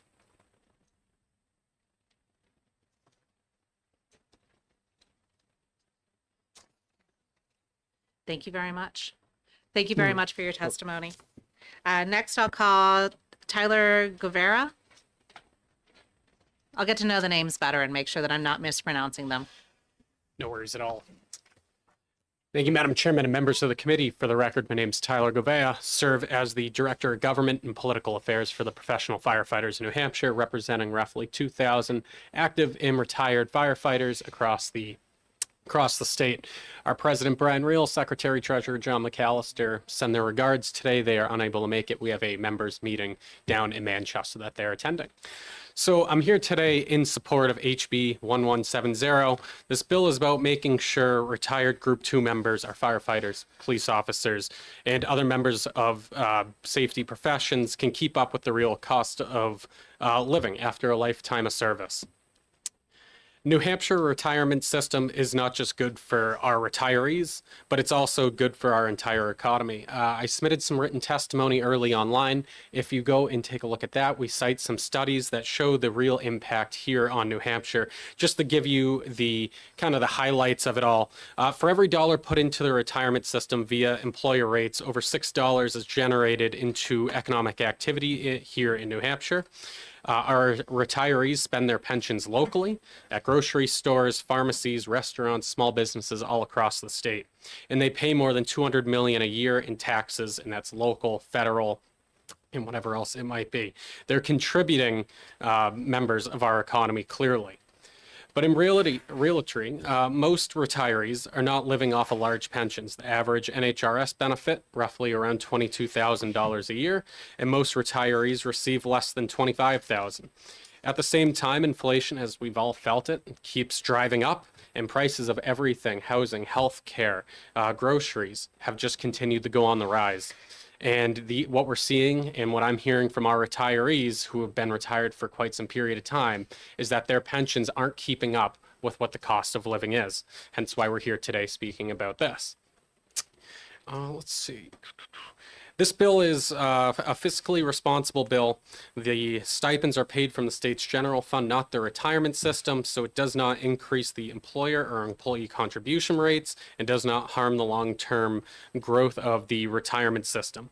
The supplemental stipends, like other ones in HB 1170, help close the gap and provide a basic financial stability. HB 1170 continues the legislator's bipartisan work to restore and strengthen retirement security for public safety retirees. It's a practical, targeted way to support the people who spent their careers keeping New Hampshire safe. It is for those reasons I'm in front of you today asking for the committee to please recommend to pass on this legislation. Thank you. Thank you very much. Are there any questions from committee members? I do have a question for you. Just looking at the quick math, you said that the average pension is $25,000, and this is looking when somebody's retired 10 years or over 10 years to have a $5,000 increase. Is that something? Is that 20% increase what you are looking for? So what we're seeing here is the average NHRS benefit is that $22,000 a year. Most retirees are under that $25,000 threshold. I guess I'm not understanding fully what your question is. My question was that this appears to be a way to look at a different approach to cost of living by having a set amount per individual. Given you had said that most of them are under 25,000, so I was evaluating versus the 25 instead of the 22,000. At 25,000, that's a 20% increase in payment that year. If the average is 22, then we're looking at people that are getting $10,000 or $5,000 a year. So is the policy that you're endorsing one to have a $5,000 increase to even people on a $10,000 pension?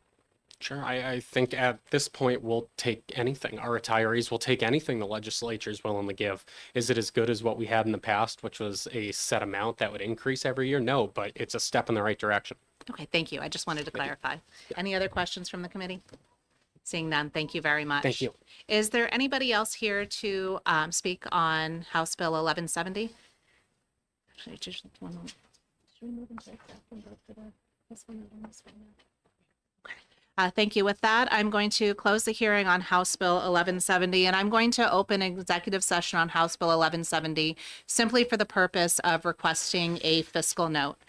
Pursuant to RSA 1446(5), it states that a fiscal note may be requested after the introduction of a bill or resolution, and I'll just look at subpart A, which is relevant to us today. If a majority of the committee to which it is referred a bill or resolution not containing a fiscal note votes to have one prepared by the legislative budget assistant upon the motion of a member of said committee. As such, would you like to make that motion, Representative Schmidt? I'm making that request. Yes, I'm making that motion. Okay. Representative Schmidt makes that motion, and Representative Pearson will second that. Thank you. And I don't think there's any need for discussion. I know that would probably help us in our deliberations. If anybody would like to discuss it, I will give I guess this doesn't need to be a overly formal vote. All of those in favor, let's raise your hands. Anybody opposed? Seeing nobody opposed, that motion carries, and we will send that information to the LBA, the House Clerk, and make sure that the actuaries at New Hampshire Retirement System are able to get that information for us. With that, I will close that executive session on House Bill 1170. Oh, okay. It was 11. No, that one was 1170. That one had been moved forward. 1471 will be our first bill after lunch at 1 o'clock. Okay. Yeah, we just did 1170. So we made that motion on 1170 to request a fiscal note. And with that, we have finished our morning's business. I will see everybody back at 1 o'clock for the resumption of our hearings with House Bill 1471. Thank you all.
Good afternoon and welcome back to the Executive Departments and Administration Committee.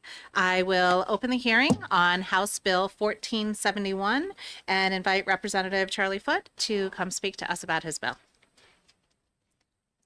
And I guess just before you get started, as a reminder to everybody who wasn't here this morning, the prime sponsor has their time to introduce the bill.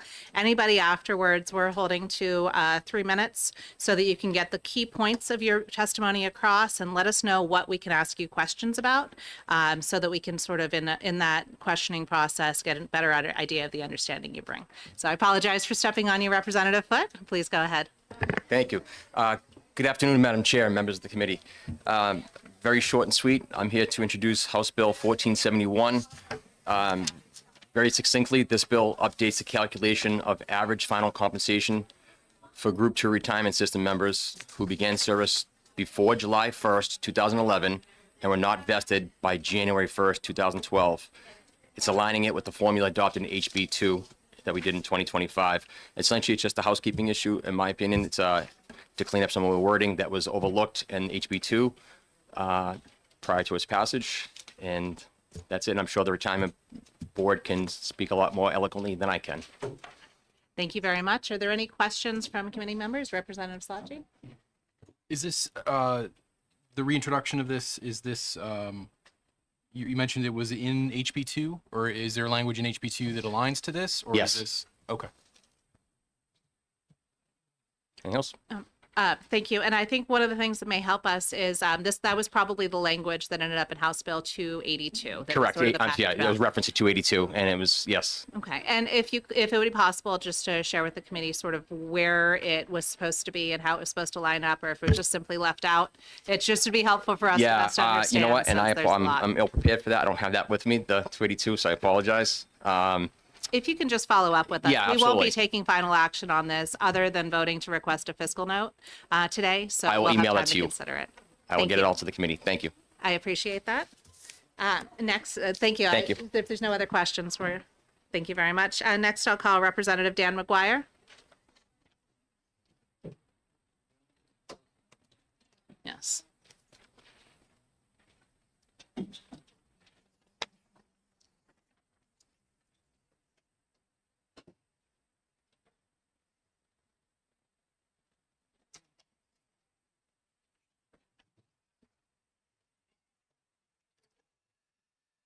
Thank you, Madam Chair, members of the committee. For the record, my name is Dan McGuire, and I represent the town of Epsom. I'm opposed to House Bill 1471. If you read the language here, this is, you have to go into context to read it, but this is part of the definition of average final compensation. So when somebody's paid a pension, they get average final compensation times number of years of service times some fraction. Okay, and that's the basic kind of calculation. So this is defining for this particular group of people who in the language of the retirement system are called Tier B, what their average final compensation is, right? And so what it says, what the current law says, if you don't cross off this line here, is that it's the average of their highest years of service, average 5 years, highest 5 years of service, right? But the thing that's being crossed out says you cannot include in this average over base that's greater than your full career service, right? So this whole thing is, to me, what we call spiking, right? So it's the way that people earn boost their pension at the end of their career. Okay, so let me give an example. Maybe that makes it easier. Suppose you have two officers. One's a police officer, one's a corrections officer. They both start on the same day. They both have a career. They both earn the same base pay for their entire career. All right. And except, and so from that base pay, they pay in the same amount to the retirement system and so on. Except, let's suppose that the corrections officer for their entire career works an extra 1/3 time of overtime. Okay? So from 1/3 time of overtime, if you're paid time and a half, his pay would be 50% greater than the police officer. So with no other changes, the police officer's pension is going to be the corrections officer pension is going to be 50% greater than the police officer's pension, right? The corrections officer worked 50% more, paid 50% more into the retirement system, would get a 50% higher pension. Okay, in my example. But now let's say the police officer in the last 5 years of service works enough overtime, extra duty, and so on to boost their final 5 years of pay by 50% compared to their base rate of pay. So essentially for their last 5 years of service, the corrections officer and the police officer are making the same amount of money. Okay. Pause for just 1 second. I Yes. actually am going to let you go more than the 3 minutes because I don't have any other cards. Oh, okay. Please continue. Yeah. Oh, do I? Okay. So the retirement system will also be speaking. Is there anybody else that will be speaking? No, then we'll have enough time between both you and the retirement system, I believe. So please continue. Okay, thank you. So in the what if you cross out what this says, which this says not to be in excess of the base rate of pay over the entire career, right? Is that what that limitation does is it says, okay, for the police officer who only worked this extra time in the last 5 years of their career, their pension will not be equal to the corrections officer, right? So if all you do is look at the two people the last 5 years of the career where they're earning the same amount of money and paying the same amount into the corrections, into the retirement system, you would think that they would get the same pension. But what this thing that's being crossed out here says is you got to consider the entire career average over base, right? And therefore, since the entire career average over base in my example for the police officer is less than for the corrections officer, the pension would be appropriately less, right? So that's what I'm concerned about here, is that this is a key sentence, okay? And if you see, you compare this to the sentence in the law that follows for the what we call Tier C, it's the same, right? So, anyways, so that's why I don't want to get rid of this particular sentence, because I think it's a key to controlling overpayment of pensions. Okay. Thank you. So the way that, if I were to turn this into a formula, right now the current formula is the percentage of the last 5 years over base can't be more than the percentage of over base for the whole career. Yes. And this, the way that you're interpreting this is that this says that the percentage of the last 5 years over base can't be more than the maximum of the percent of the last 5 years over base, or the percent of your career over base if you've worked less than 5 years. So basically saying A can't be more than A. Oh, you're talking about the new language. The new language. So that was Yes. the old language, and is the new Right. The new language doesn't, thank you for the question. So the new language doesn't make a whole lot of sense, right? Because it says, look at your 5 highest years and compare it to your last 5 years and essentially take whichever is lower, okay? They're essentially going to be the same, right? I mean, almost always for somebody, their last 5 years are their 5 highest years. Obviously, for a few people, that could be different. But the stuff in bold is no real limitation, right? It's whereas the stuff that's being crossed out to me is a significant limitation. And I think if you got an honest fiscal note to this, this could be hundreds of millions of dollars, right? Thank you. So We don't have a fiscal note at all, and we will be voting to request one after this. Okay. So, are there any other questions from members of the committee? Seeing none, thank you very much. I Sure. appreciate you bringing that to us. And I'll call up the retirement system. I saw a few people come in. I apologize that when we closed the door for volume reasons, we didn't realize it was locked. If you intend to testify on this bill, which is House Bill 1471, please pass up a pink card.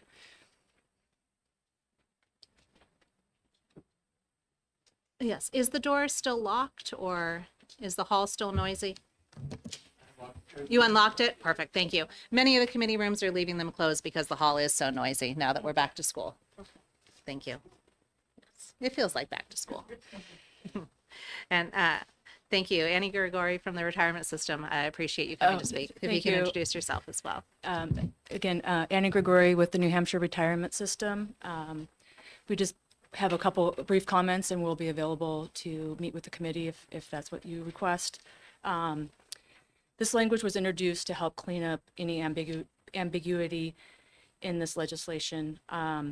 We can administer without the cleanup language, but this helps remove that ambiguity that we had identified. Changes were obviously made to this benefit group to enhance the benefits for this missing middle. And what we've done was we took the AFC will continue to be calculated over the high 5 years. However, what the bill did do was change what is included in base compensation for this group of firefighters and police officers, or Group 2 members, excuse me. Once a member is eligible based on the tier, that's when it changes. It doesn't change it for the entire Tier B group. It's just this limited group that the legislation was intended to address. What it also did was it took a member, the definition of earnable compensation, and added a list of categories of things that would be included in the member's base compensation. And then it's separated out extra and special duty pay, which is what we think helps prevent spiking. We did prepare a fiscal note. We're happy to take that back and have our actuaries look at it again. I'm not sure what what was meant by an honest fiscal note. So we would welcome any questions about that if there was questions specific to the fiscal note we did prepare. But like I said, we're happy to answer any questions and take this back with your committee if that's what you choose to do. Okay, thank you. No, this bill did not get a fiscal note, and I think there's no fiscal note attached to it.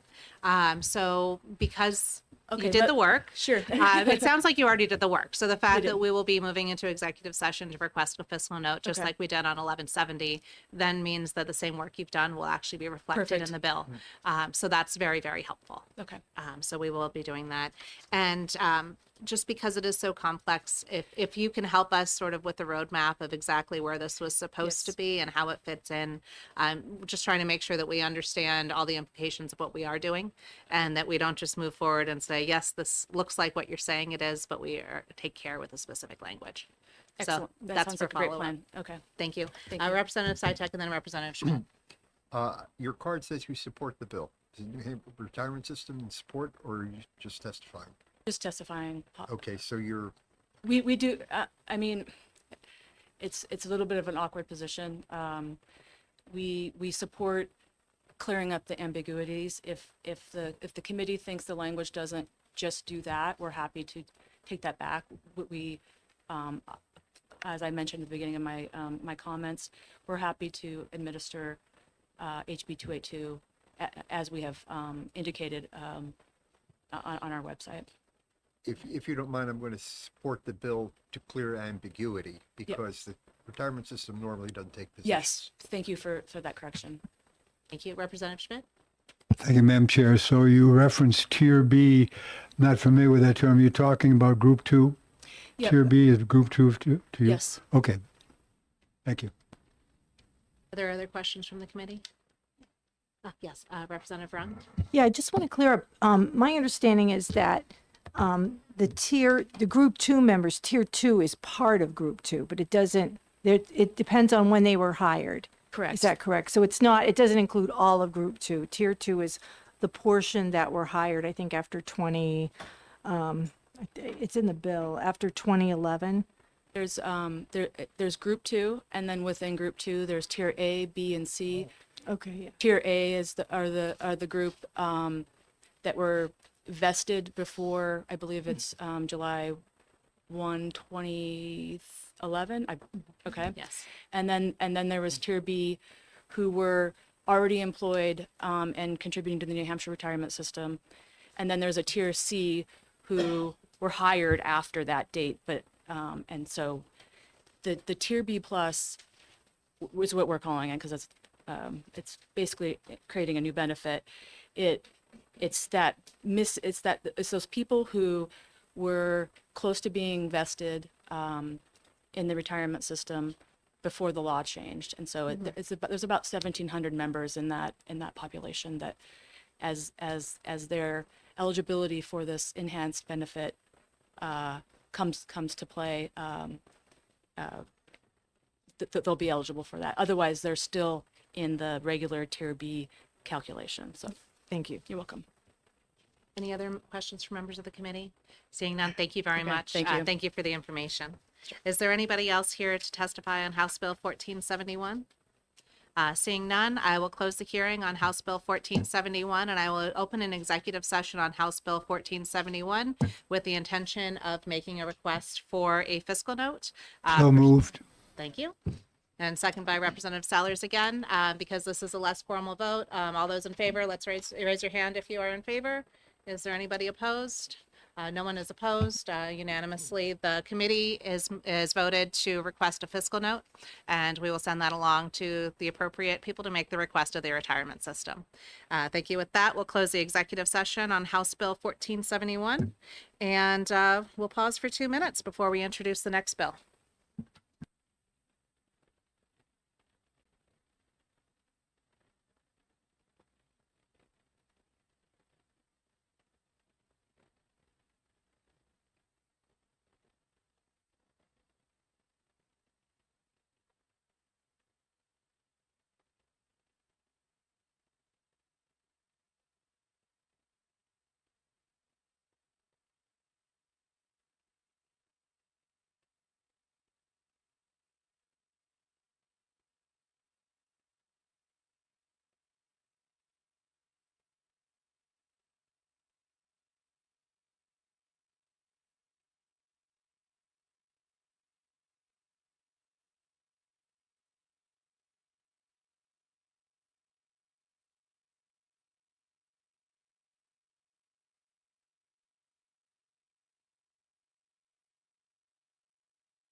It being 1:20, I will open the hearing on House Bill 1439 FM, and welcome up the prime sponsor, Representative John McDonald. I'd also like to ask, I have two bills with the same number, but I'm assuming that one is supposed to be for the next bill, which is House Bill 1459. And if you don't mind, I'll change that second one for you.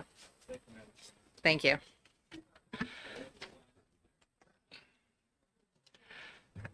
And it is a bit noisy, so if somebody can close that door to the hall, thank you. Good afternoon, Madam Chair and members of the EDNA Committee. My name is Representative John McDonald, and I represent the fine people of Wolfboro and Tufnell, New Hampshire. I just want to advise everyone that I'm a retired Group 2 member from retiring a 30-year career with the state police. And I retired back in 2009, and I don't believe this will have any effect on any benefit to me, but I just want to let folks know. This corrects, I think, something that's totally unreasonable for folks that retired and agreed to retirement and the conditions under the retirement. What's happened is, one particular case, someone retired, say, can work 32 hours, part-time position at a local police department. That person moves from that police department to another police department, and now the retirement board drops her down in the number of hours she can work. So she's trying to better herself, or he's trying to better herself, she's getting punished by moving from one PD to another PD, or one job to another job. If I could pause you for just a moment. Certainly. On my reading of it, that sounded like that was you're talking about House Bill 1459. And this is the Okay. same kind of mistake we all make, especially with the numbers so close together. So if you can hit pause on that Sure. one, Thank you very grab much. 1439 and move to that. Thank you, Madam Chair. I apologize to the committee. This bill, 1439, gives the retirement board some flexibility to not lock in someone or punish someone that's say has worked 100 hours over the limit to someone that's worked 1,000 hours over the limit. It gives the retirement board some flexibility on how they should address it, and not addressing the same as the two individuals being equal, which they're not, because one person's worked more and another person works less. And this allows them to do it. You've also got an amendment that I presented. Let me see what number it is here. That basically says that if a person, if this committee and the government assigns the bill and makes its way, that any retiree who has a pending proceeding with the Board of Trustees on the effect of this paragraph is able, within 30 days of the effective date, to request that this be applied to their case, the change in the law. But what the bill does, it gives them, the retirement board, some flexibility to treat people differently, violators differently, and it also gives the person that currently has a case within the retirement board the opportunity to have the board consider this new law that hopefully will make its way through the legislative process and be signed by the governor. And I can take some questions. Thank you. Are there questions from the committee? I do have a question for you. I've heard about the part-time overage and the penalty, and usually it's been discussed more and they've worked just a handful of hours over as they're moving between different employers. I see that you have this for one or more participating employers, and I was wondering if the idea of only doing that when there's multiple employers would be more appropriate, because I'm concerned that one employer if one employer with one employee isn't able to keep track of those hours, it seems to be a much different problem than if somebody is working multiple jobs and there was just some discrepancy in the hours recorded versus those that the employee thought that they were working. So you would like me to consider using multiple? Well, if you would be, if we were to move forward on this, if you would be willing to only have this change for people who are working for multiple employers. Okay, thank you.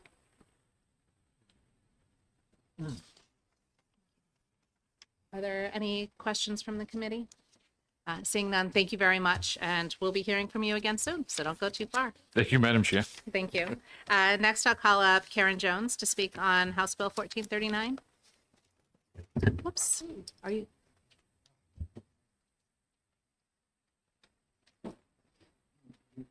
And I'm not going to hit the 3-minute timer. Just be mindful of time. And is there anybody else who'll be testifying on this bill? I don't see any other cards. So thank you. Well, good afternoon. My name is Karen Jones. I live in Ossipee. I currently work for the New Hampshire State Police as a communications specialist. I've been in the law enforcement community for going on 43 years now. I retired in 2017, at which time I was granted 32 hours to be able to work part-time. I was working part-time at Moulton Borough Police Department, where I went and did my 32 hours. And due to some in-house issues with Moulton Borough, I decided to change employers back to New Hampshire State Police. Not aware that in the grandfather clause that went through, and I believe it was 2019, there was a clause that said if you changed employers, your allowable work hours went to 26 hours. And if I could pause you for just a moment, that's Sure. actually the topic of the next bill. The next It starts bill. at Okay. 140. Well, This- it kind of, for me, it Okay. kind of blends together. Sorry. So I'll allow you to continue. I just Nope, wanted to let you know which bill. Okay, but that, which leads into the penalty phase, which I find myself in now because unaware that I had to change to 26 hours. I was working 29.5 hours for state police. Got the letter that I was over. I was over by 112 hours for 1 full year. I made a total of $3,643 extra dollars by doing that short period of time. And I am currently being looked at because of how the penalty portion of this carries out at paying the state back $11,000 for the $3,643 I made, because they take my state portion of it monthly, which is close to $1,000 a month for a year, because I went to a different employer and I went over on my hours that I was not aware had changed. So basically that's where I stand right now. My case is still open with a retirement system. My thought on this whole thing is the retirement board should be able to assess the amount of hours that were overworked by the employee, how knowledgeable that employee was, whether they were in violation of working too many hours or not, and judge accordingly financially where that penalty should lay. I'm having a difficult time justifying in my mind that I made $3,000 and the state's taking $12,000. I'm open for questions. Well, thank you for the testimony, but I'm very, very sorry that you had that experience and that you've gone through this. It is what it is, and we're dealing with it, and we're working through it. Yes. And thank you for bringing us this to our attention, because Sure. that does not seem like it's an appropriate treatment of that. Are there any questions from the committee? Yeah. It is very complicated. If there are any particular ones, or if you'd rather have some time to, sorry, and if you can put your microphone on. Representative Roy was just commenting about how we're also on YouTube and it's streamed, so that's why I wanted to I make sure this apologize. was I just said included. I have way too many questions. This is very complicated, and it seems like we're going to have to spend some time on this to really determine. Yes, I this is something that we will need to work on to better understand the whole process. Representative Slotchie? Thank you, Madam Chair. And I do have a question. When was the first you heard that you were over, and were you warned ahead of time, or the first you heard of it was when you were being assessed for penalty? The first I heard of it was the letter I received from the New Hampshire retirement system telling me that I was over by 112 hours. Follow up, yes. Thank you, Madam Chair. Would you have appreciated a heads up that you were about to be penalized in such a way? Absolutely, because I went from 32 hours, which I knew I had earned as my retirement benefit. When I went to the state, I knew that they were limiting me to 29.5. We changed it immediately. When I got the letter, I knew I was in violation. Obviously, I knew at that point. I didn't know prior to that. And we changed my schedule to actually 24 hours a week to cover what I had already gone over for 2025 by the time I got or the year before I got the letter. I follow the rules. I never went over the 32 hours. I never went over the 29.5 hours knowingly. And the 26 hours was an unknown component of my limited hours. I have a question for you. With all of the information that you received from the retirement system, I assume that when you first retired, you were given the information about your work time. Was there any process that you experienced that notified you of the changes to the law or of the changes when you changed employment? No. And if there was such a thing, do you think that this could have been headed off earlier? Absolutely. Absolutely. Rules are there to be followed, but you have to know that the rules exist before you can do that. And there was no. And I've been told that we receive a letter annually as far as our benefits. I've never seen one. I've asked around to other retired people, and they have never seen one either. Thank you for the information, Representative Salachi. I just had a question for you, Madam Chair. I'd be very interested to hear if the fine folks from the retirement system had anything to add to this.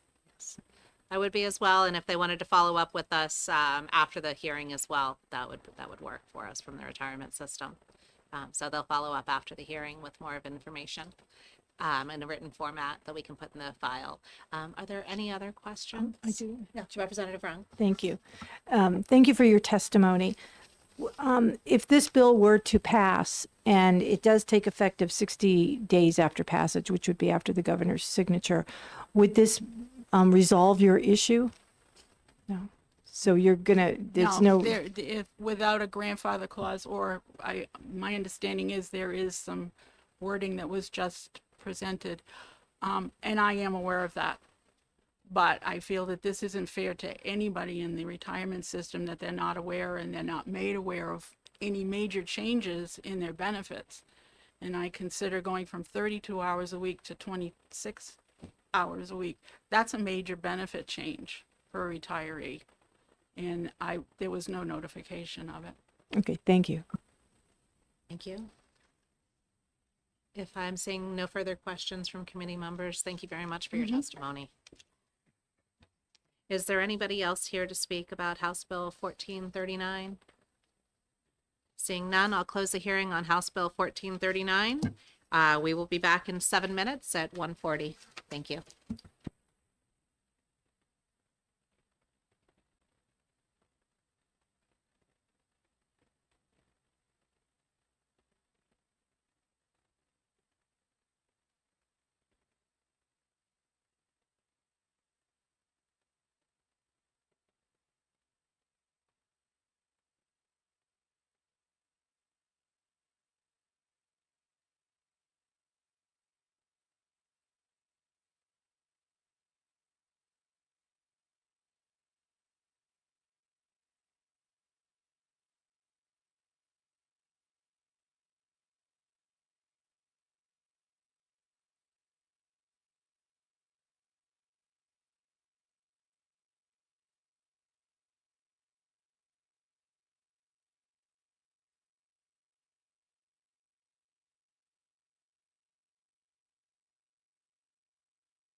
It being 1:40, I will open the hearing on House Bill 1459. I will call Representative John McDonald back up, and thank you and welcome back up for part 2. Thank you, Madam Chair. I apologize for the end of the last meeting when I got up. I had some back surgery, and I guess my Tai Chi lessons aren't helping me out recuperate. So I didn't want to say anything about asking if you needed help, but I'm very glad that you're doing all right. thank you for not doing that, Madam Chair. Yes. Again, members, my name is John McDonald. I represent Cal District 6, and everything I said at the previous testimony, I hope you'll take into consideration. This is another bill that's kind of a follow-up to the previous bill that you just heard. What's happened is a person retires at a certain year, and the retirement board of the law actually tells you how many hours you can work, and not have to pay back into the system. And Mrs. Jones, she retired, and she was allowed to work so many hours a week, 32 hours a week at the time when she retired. She switches to another position, the same job, doing the same job, but at a different department. And now she's dropped down to 29 hours a week, 26 hours a week. And I don't think that it's fair and reasonable to let that happen. She retires, this is what she's told, this is the law at that particular time. And then if you go to a different job, why should you drop down? What's the difference? You're still doing the same job. It doesn't cost the state any extra money, other than the extra $9,000 that they're going to get out of Ms. Jones from the previous bill. But as far as paying into the system, she's not, the difference in hours doesn't make her pay into the system. It deprives her of making a living, supporting the family by having her hours drop down. I hope, and I know you will, take serious consideration, because I'm sure there are other folks out there that are also going through the same situation, but may be aware of the current change in the law. But again, I think it's unfair. I think it's an unfair law. When you retire, you've got your agreement. This is what you're going to get. This is the rules you're going to go by. And because you change your job to another department doing the same job, you lose your hours. Thank you. And I'll take any questions that I can answer. Thank you. Are there questions from the committee? Seeing none, thank you very much. Thank you, Madam Chair. Give you this. And next I'll call Karen Jones back up to testify.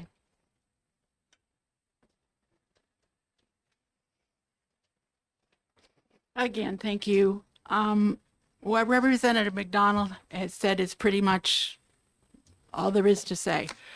I retired in 2017. I was allotted 32 hours a week. I held true to that through my employment with my Molten Borough Police Department. Decided to change employers. Went along with the hour change that the state required me to do, to find out that in the grandfathered bill, there was a little clause attached that I, through asking questions to other retired people, find that nobody is aware of, that if you change employers, your hour gets changed to 26 hours a week. And again, I've been in this system for a long time, and when you get your benefits, in my opinion, those are your benefits. You've earned them at that point in time. Anybody that's coming into the system later on, obviously there are going to be changes, and they should be aware of those changes, and those changes should remain, or their levels should be set, and they should remain with them. It shouldn't change any of their retirement benefits. Your benefits, you earned them, they should remain the same. Thank you for your testimony. Representative Sytek, you have a question? I do. You went from 32 and you changed to 26 because you understood that. Are you saying the retirement system expected that you will be 26 across the year? From now on, from that point on, from the point in time that I changed employers, the retirement system, the way that bill is written is I would be 26 hours. That's all I'd be allowed. My 32 hours no longer existed. I thought you, if I may? Yes, follow I up. thought you said after you changed employers that you voluntarily dropped to 26. I went to 29.5 20, okay. because the state part-time allotment is only 29.5 hours. They did not allow me to do Jury will 32. disregard. And so that change was not based on your perception of what was required for your retirement, but simply No. what was available at the new position. That is the parameter that is set by the Department of Safety for their part-time employees, maximum of 29.5. And I knew that going into that position. The 26 came later when apparently it rang some bells somewhere that I had changed employers. Thank you. And lastly, I see this written as hours per calendar year, but you were given the hours per calendar year sort of pro rata for the first job, and then the rest of the calendar year was calculated under the new one. Correct. Thank you. Representative Dargy? Thank you. There was an amendment that was passed out applying this to retirees with pending proceedings. Is this about you, the amendment? Are you familiar with the amendment? I learned of the amendment today, and I do have an open case pending with retirement at this point in time due to this overage of hours. Is it your understanding? I'm sorry, can I continue? Yes, follow up. Is it your understanding that the amendment solves your situation? I am not sure if it does. Have been above board with the retirement system, and my last hearing, I did tell them I did understand if this was not retroactive or this did not cover that I would still be responsible for paying the fine as the fine is set. So I know if this does not time-wise go well for me, I am still going to have to pay back the money as the penalty to the retirement system. Representative Sytek? You mentioned that the Department of Safety says 29.5 hours or something. That's if you walked in off the street for part-time, right? As opposed to, No. well, how can their number be different than Because of the retirement my understanding is because of the insurance. They have to offer insurance 32 hours, and I'm not real clear with all that. I just know that is the parameter that the Department of Safety sets for their part-time people. 29.5 is a maximum. Thank you. Other questions from the committee? Seeing none, thank you very much for Thank you. sharing this with us. Is there anybody else who would like to speak on House Bill 1459? I expect that we'll probably have a few other questions. We may have a few other questions that we can direct to the retirement system and get that as an email follow-up to the committee as well. Are there any specific questions that anybody would like the retirement system to ask, or do you want to just follow up with any questions? Representative Rung? Thank you, Madam Chair. I'm just curious how many employees this affects or that have been issued a fine. And so I'm not sure if that's something that the retirement system would have on hand. Let me look at the fiscal notes and see if there's anything.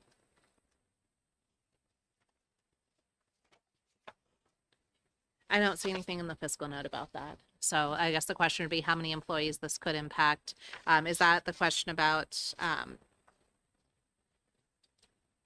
I guess more specifically, because just saying how many it would impact is a pretty broad question and hard to do. Oh, when we need to okay, that's contract with true. actuaries. I'm curious, and my regular committee is House Finance, so we'll be having this at Division 1. So I'm kind of getting a preview, but I'm curious how many employees have been issued a fine because they have exceeded the number of hours, part-time hours, particularly when they retired when the limit was 29 or 32. So they retired when they had the benefit of working up to 32 hours part-time, but then they've changed that, that was changed, and maybe they're still working that 32-hour-a-week job, and now they would be responsible, they would be fined for that. So I'm just kind of curious, are we talking Ms. Jones, or are we talking 20, 30, 50 other people? That's just my curious about the impact, how many people are impacted right now if this is changed. So with that, Representative Slotchi. Thank you, Madam Chair. And the question I'd love to have answered is there any method of when a part-time employee is hired by any agency, are they responsible for onboarding information onto that employee that identifies that there are limits, what those limits are? And so in my opinion, it would have been nice if this nice lady was informed when she was hired that there's a limit, and if she's in the retirement system, this is what the limit is. So I'm curious if there isn't an HR angle to this as well. Thank you. And with that, I will also add the question, maybe one of the dumb questions, but it's not something that I know right offhand. If these retirements apply only to employers that are part of the state retirement system, or if this also applies outside of the. Okay, so you're fine at Home Depot working 40 hours a week. Perfect. So because that would introduce far more record keeping problems. So I'm very, very glad that it doesn't impact private employment. Representative Schmidt. Well, I think it would be very helpful to the committee to have a kind of a seminar because I know as somebody who's gone through all this for the last 20 years, and Representative Svitek is a partner in all this. Because it's very, you said it yourself, Madam Chair, earlier, it is a very complex system, and there's an incentive both for the employee but also for the town to game the system to some degree, and there are people out there and towns as well who are doing it because they get to keep an employee that they've had experience with, okay, and it reduces their cost because the person is not paying into the retirement system anymore, okay?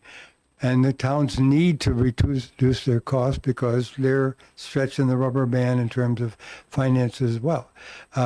But it's also to the employee's benefit because, but clearly no employee is going to knowingly do what Ms. Jones did, keep working where the more she makes, the more it's going to be multiplied by 3 to take back out of her hide. So, but the thing is, you have to hear this from the side of the retirement system so that we understand all the complexities, because it really is a tightrope walk for both the towns and for the former employees. They working up to day one or last day. They come back on Monday to some degree in the same capacity, but now they're in a different relationship. So. It's complex. We need to know more about it. Representative Pearson has participated in these games, I'll say games, in the past as well. So we've seen it. Thank you. As an economist, I appreciate the word game and game theory, because that's how we optimize. It's not attributing motives or anything to anybody. It's just decision making.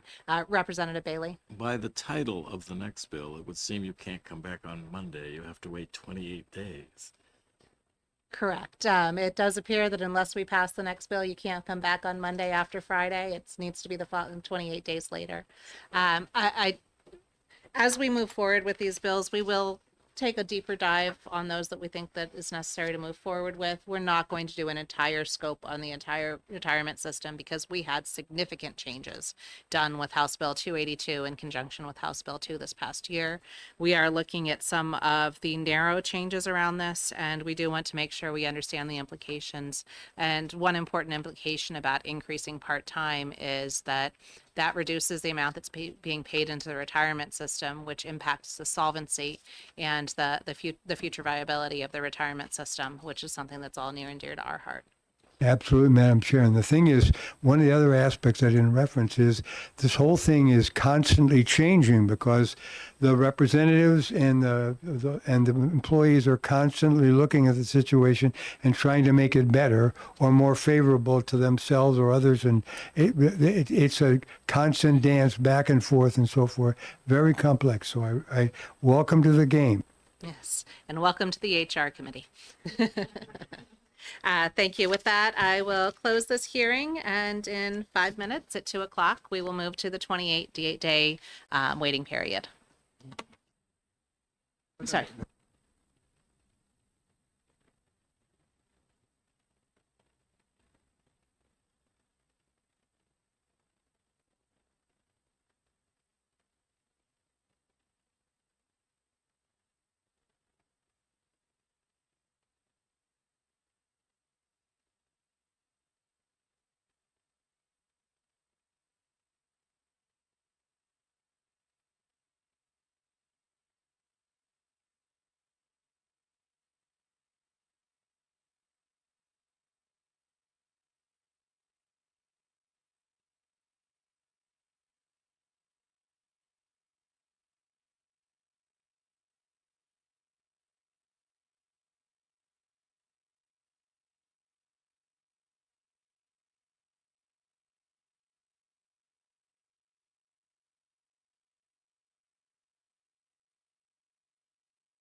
Madam Chair, I don't have this bill in the packet.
Okay. All right. It being 2 o'clock, we will open the hearing. I'll open the hearing on House Bill 1014 and invite Representative Pellegrino. Sorry, I need some coffee. I apologize if I didn't say that correctly. Up to support his bill, introduce his bill. Thank you, Madam Chairwoman. You would not be the first to mispronounce my name. It happens all the time, and I appreciate that. And thank you also, members of the committee. I'm State Representative Peter Petrino. It's the silent G that throws everyone off. And I represent the town of Milford. And I'm here as the prime sponsor of House Bill 1014. So I'm resubmitting legislation which I filed back in 2019. But back then was recommended ITL by this committee. And I submitted it back then on behalf of a constituent, a custodian at our local high school, who was also working at the same time as a part-time custodian in a different school in a neighboring town. So when he went to retire, he was informed that by law he would have to take a 28-day leave of absence from his part-time employment. But if he was to do so, he potentially would lose his part-time job, as the school would need to hire a replacement for him with no guarantees that he'd be getting his part-time job back. So the law is meant to prevent double dipping, but that really isn't the case in this particular situation. This bill would exempt a retirement applicant from the 28-day waiting period for employment if they are concurrently employed by a different employer in a part-time position. Now, the committee report back then was well-intended, but it was mistaken, saying that similar bills had been filed before, but that was not the case in this situation, which is very unique. This is not about double dipping, as other bills would have permitted. This is not about, let's say, a superintendent who retires on Friday and then returns to work in their former office on Tuesday, has a nice 3-day week, and gets a big bump in income. This is about a custodian who has worked a full day for years and then who drives to a neighboring town to put in extra hours at night and on weekends. And his circumstance is an unintended consequence of otherwise a good statute. Now, back then, I did ask the chairman why the bill was ITL'd, and he said to me, and I quote, "We don't change laws for one person." Now, I didn't challenge him, but I thought to myself, even if the law is flawed, you know, and of course, we don't know how many individuals this would impact. I worked as a high school teacher, full-time by day, and for 9 years, right after my high school job, I went to Nashua Community College as an adjunct professor. And I happened to leave both positions at the exact same time. But had I not, I too would have been caught in this situation. Now, finally, believe it or not, after 7 years, this elderly gentleman is still working both jobs because he is afraid to lose that part-time job. So that's it in a nutshell. And so I just respectfully ask that the committee consider this exception and recommend ought to pass. Thank you very much, Madam Chairwoman. I appreciate it. Thank you. Are there questions from the committee? Representative Sellers? Yeah, thank you, Madam Chair. I'm just curious, do you know why they would have had this initial law in there in the first place? Yes, the law is intended to prevent double dipping, as I previously described. And so I think in the instance of this particular gentleman, it's just an unintended consequence of the law, which is meant to prevent double dipping, that when somebody retires from a full-time position, they wait 28 days before they take a part-time job. But in the instance of this individual, he has been working 2 jobs simultaneously for many, many years. And a good example, again, would be that superintendent who leaves on Friday and comes back to work on Tuesday. Now he's getting his pension, and also he's getting the part-time employment plus a nice long weekend. So that was, I think, an unintended consequence of the original statute, and we just want to carve out an exception for those few people, like myself. I mean, I would have been caught in that exact same situation. Yep. Thank you. Representative Pearson? Hello, Representative. Thank you for coming to see us today. One of the things, I'll start and I'll lead up to the question. One of the things that I've experienced in my 4 terms up here is that a lot of us think that New Hampshire is a country, and we are not. So did you do any research into the IRS implications and the historical context of this 28-day period in reference to federal restrictions? I did not, but I'm guessing that you're going to enlighten me. That's where this comes from. Okay. Thank you. So this is something that's pursuant to federal law? I guess we would need to look into that because I'm not sure.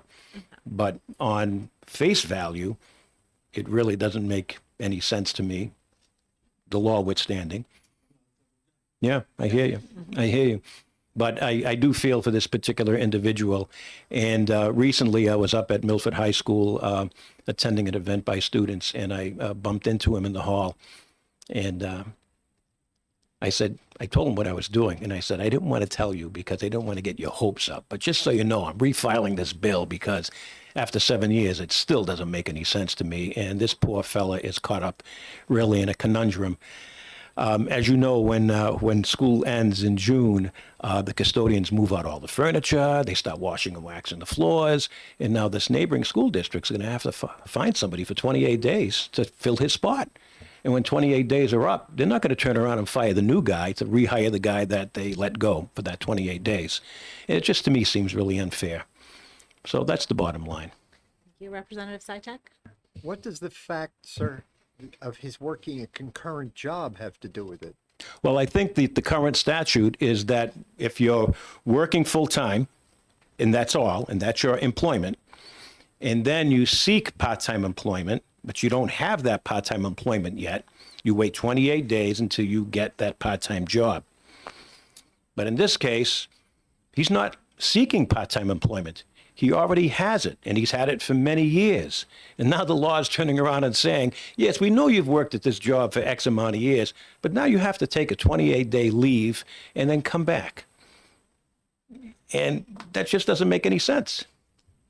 Representative Sitek, So follow up? he was thank you. So he's a part-timer in both positions. No, he's full-time in the position he wants to retire from, and he's part-time. So he works full-time during the day, and then gets in his car and drives to the neighboring town and puts in more hours at night and on the weekends. This is a fellow who's working a hard job. I mean, he's cleaning toilets, he's washing floors, and all he wants to do is retire from that full-time job and hold on to that part-time job a little longer. Thank you for standing up for your constituent and bringing this forward to us. Thank you. I appreciate it's, it. You know, if we didn't have people taking care of the facilities, life would be a lot harder for us. So Absolutely. we definitely appreciate what he does. I think this is something where we should ask our committee assistant, Brad, to take a look at the federal laws that would impact this, especially because in this first section, it looks like there's some carve outs for some per diem court security officers and court bailiffs. And as a per diem, that may be a federal carve out, and the assistant director for safety and security of the judicial branch. So if there are those carve outs, it would make sense for some of more of the support roles to do that, as opposed to the ones that are more executive type roles when you're moving from a chief in one position to another part-time. Although I don't think you'd be able to work those concurrently. We'll take a look at this and see what possibilities there are, but we need to make sure that we don't create a larger problem while trying to solve one man's problem. Sure. I appreciate that. Thank you for very much, bringing this Madam forward. Chairwoman. And please thank him for us for everything he does for his community. Absolutely. Absolutely. Thank you. Oh, sorry. Wait, Sorry, no questions. Representative Rong, I missed that you had a question. Oh, no worries, Madam Chair. Thank you. I'm just wondering, I'm very curious now about the federal implications, and I was wondering if the representatives from the New Hampshire Retirement Board could cast some light on that. If they're prepared now, but we're not here to put them on the spot with every question. If there is anything that you can also provide us so that you have knowledge of, otherwise we'll reach to have our researcher take a look at it and then ask you any remaining questions. Yeah, we're happy to supplement. Fantastic. Thank you. Then I look forward to us getting a follow-up email from the retirement system on that federal portion. Thank you very much. Thank you. If there's no other questions, thank you very much, Representative Petrino. I wrote it down so I can get it right from now on, as long as I have my notes. Yes, thank you. Is there anybody else to testify on House Bill 1014? Seeing none, I will close that hearing. Don't know if I should apologize that things went faster than I anticipated. No. We have a roughly 40-minute break until we reconvene at 2:50. Thank you.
Hello, and with it being 2:50, I open the hearing on House Bill 1527, and I recognize Representative Heath Howard to introduce the bill. Thank you, Madam Chair, and thank you, fellow honorable committee members. Just for a quick overview, the idea behind HB 1527 came after a conversation that Representative Wade had with the Stratford County Sheriff last summer. When asked about ways to address problems that the Sheriff's Office was having, she mentioned that her officers hadn't been using many of their employee benefits, particularly mental health services. The Sheriff's Office had a number of annual check-ins available for officers, but many of them weren't aware of the program and it went underused. The fact that mental health checkups were going unused was particularly concerning considering the stress of law enforcement officers and what they face. After a few more minutes, they had landed on the idea to have an annual benefits reminder for state employees, letting them know about things like their retirement benefits, health insurance options, or other benefits like mental health checkups. It would be a standard digital template created by the Department of Administrative Services, which again, we're open to amending if there is another department that would work better. But each department would then use that template and send out emails to state employees with their particular state benefits. The template might be available online so that municipalities and counties could use it as well, though they aren't required to under this bill. There is an amendment for this bill since the original intent was for this to be a digital template, but the fiscal note that has been attached assumes that this would involve physical mailing of a letter of benefits, and this is something that we should approach with a small amendment. Because the fiscal burn being $100,000 is something that we do want to try and avoid. If there is another way that for the state to implement something to this effect in a different approach or without legislation, we are open to that. The goal is to make sure that an employee knows what resources are available to them and that they get used efficiently if a department is going to cover these benefits. It makes sense to make sure that employees know how to use them. When you only get told about your benefits during orientation, a lot of things end up getting forgotten. I personally have known people who worked at a company for years without using their retirement benefits because they didn't know that they could start an account. When employees don't use benefits, like retirement matching or preventative health care, it costs taxpayers money through decreased employee retention and higher long-term costs. A simple annual reminder is a low-cost way to ensure that we're getting the value from the benefits we're already funding. Thank you so much for listening to my testimony, and I'm happy to take any questions from the committee. Thank you. Thank you very much. Are there any questions from the committee? Representative Groda? Thank you, Madam Chair. Representative Howard, are there ever any reminders of any benefits or vacation pay accruals or anything like that? Vacation day accruals or sick day accruals? Is there any mechanism within agencies that help determine for an employee where they are? I'm not 100% sure about that. Follow up? Because this seems rather like common sense stuff. Yep.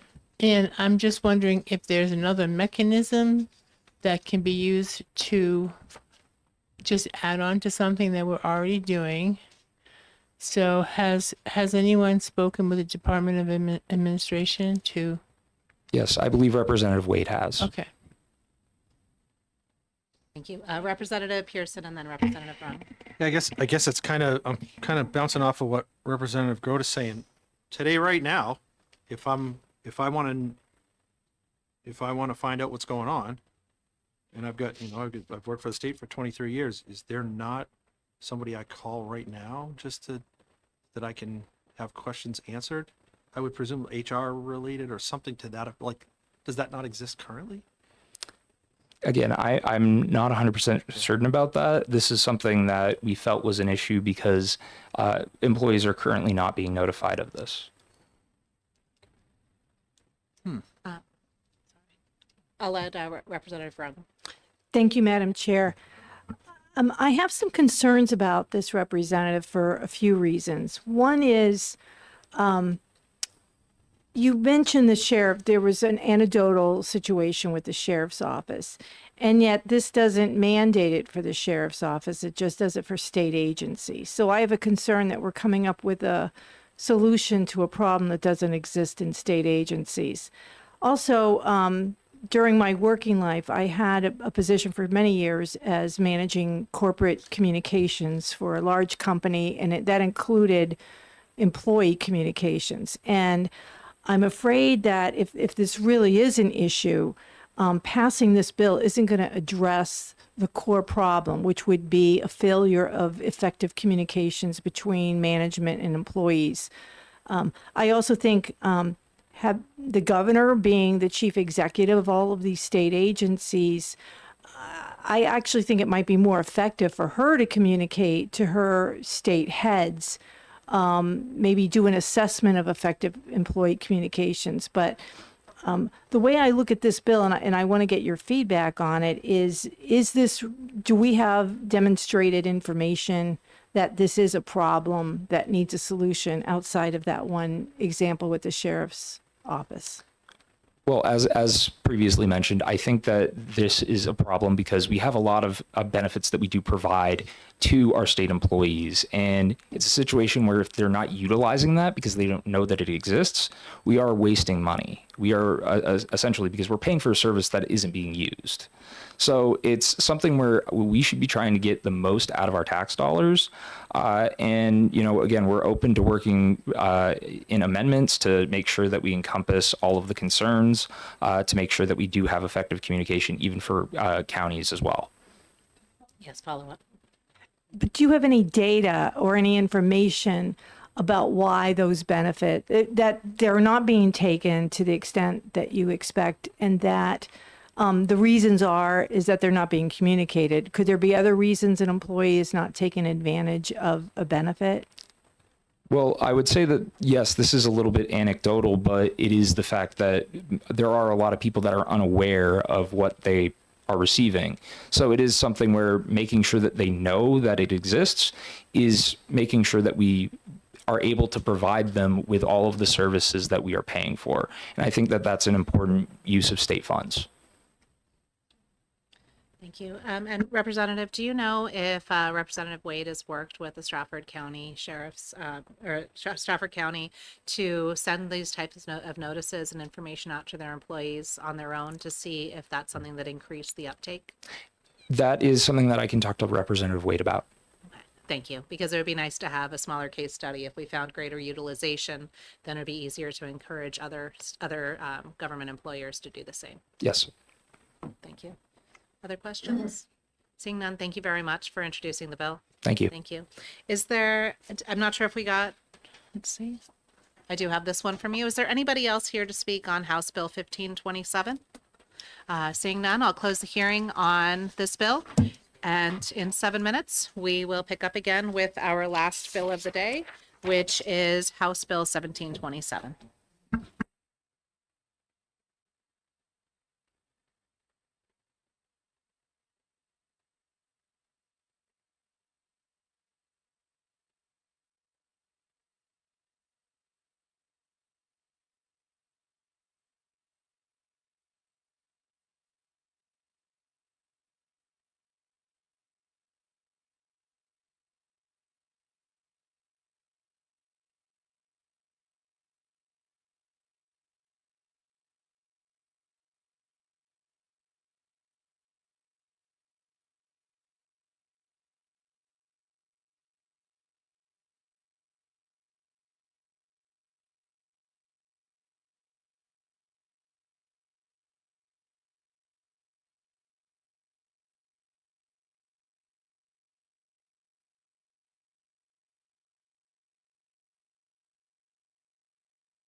Thank you. And I will open the hearing on House Bill 1727, and I'll recognize Representative Grota to introduce the bill for Representative Bordas. Thank you, Chair Leon. My name is Jackie Grota. I represent Rockingham District 24, the towns of Rye and Greenland. I'm here to introduce House Bill 727 for Representative Mike Bordas, who is the prime sponsor of this bill. I'm going to read to you something that he sent to the committee, which he would have read to you had he been here. House Bill 1727 focuses on a very specific issue. Oops, wait a minute. Oh, yeah, sorry. The 4,600 children who qualify for free and reduced price meals through their schools but are not currently captured in the DHHS system. These students are fully eligible for summer EBT benefits, yet because of an administration blind spot, they are at the risk of being left out. Last year, our state successfully reached more than 40,000 children through direct certification families already known to DHHS through programs like SNAP or Medicaid. But the 4,600 students I'm talking about today fall into a gap. Their families have already proven their eligibility to their schools, but because of an existing privacy statute, the Department of Education cannot share their addresses with DHHS. That means DHHS has no way to mail them their summer EBT cards. Without House Bill 1727, these families must complete a separate manual application process despite already meeting the criteria. This is inefficient for the state and burdensome for families who may not have the time, technology, or awareness to complete yet another form. House Bill 1727 solves this problem by creating a secure, temporary data sharing bridge between the Department of Education and DHHS. It allows the agencies to share only the information necessary to ensure these 4,600 children receive the same automatic benefits as the 40,000 who have already directly certified. It is far more cost-effective for the state to securely share a single data file than to process thousands of individual applications. There's also a significant economic impact. If these 4,600 children do not receive their benefits, New Hampshire stands to lose more than $502,000 in federal food assistance money that would otherwise be spent directly at our grocery stores, local markets, and communities through the summer months. This bill will ensure that those dollars reach the families they're intended to support. I also want to emphasize the strict privacy protection built into this legislation. House Bill 1727 is not a broad authorization for data sharing. It is a narrowly tailored, purpose-specific, and temporary. Only the summer EBT cards are mailed. The authority to share this information expires, and the data must be deleted. This approach respects both the intent of RSA 189:68 and the privacy of our students. In short, House Bill 1727 ensures that children who already qualify for nutrition assistance actually receive it. We have the funds, we have the list of eligible students. This bill simply gives our agencies the ability to communicate so that no child is left behind because of an administrative barrier. Thank you for allowing me to read this testimony and for introducing the bill. I won't take any questions since I know nothing about the subject other than what I just read. Thank you, and I appreciate you for introducing the bill for Representative You're welcome. Bordas. Thank you. Next, I will call Lauren Milliken to speak on this bill. Well, but she was not taking questions. It's a question to the chair. Yes. Does this need a fiscal note if it changes? That's the question. So, but that we can actually discuss amongst ourselves if we think that we should request a fiscal note for this one. But we'll take all the testimony first.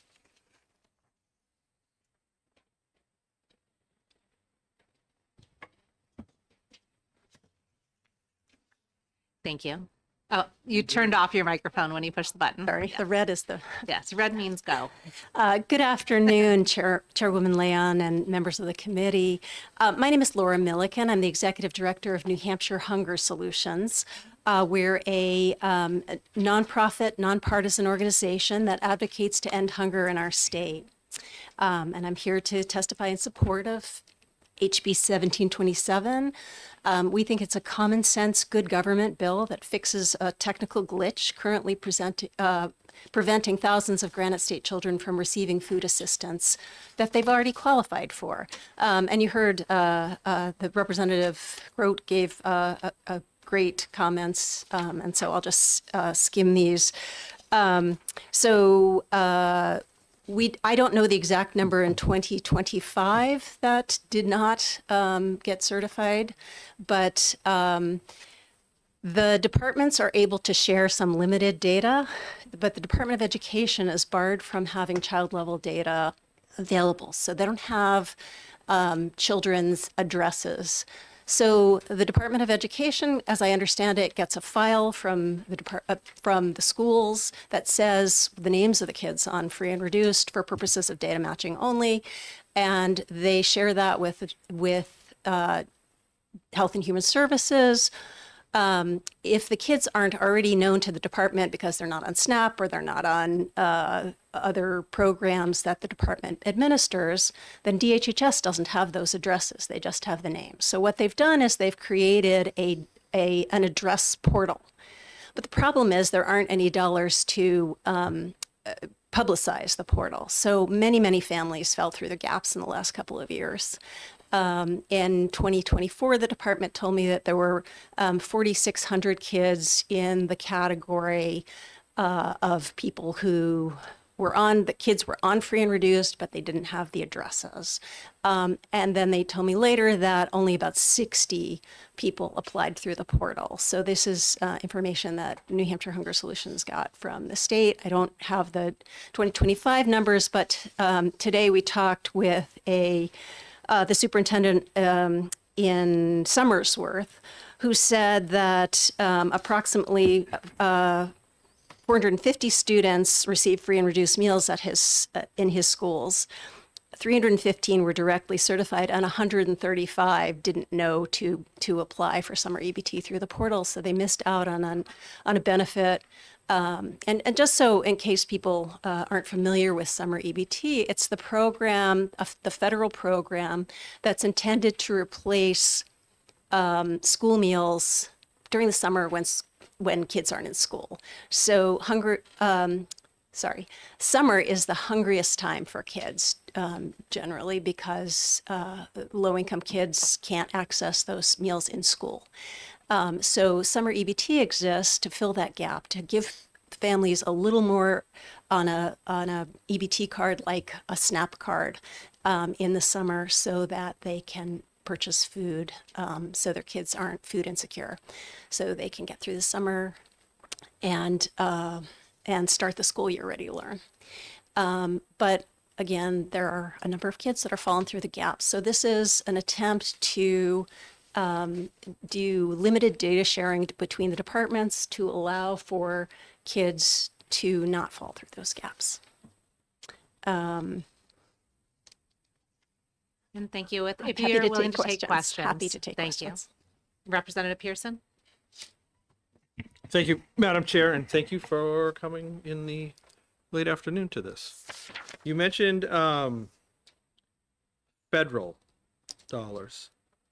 Is this entirely funded by federal dollars, or is there state dollars that are involved in this as well? So like the SNAP program, summer EBT is currently federally funded. The benefits themselves are completely federally funded.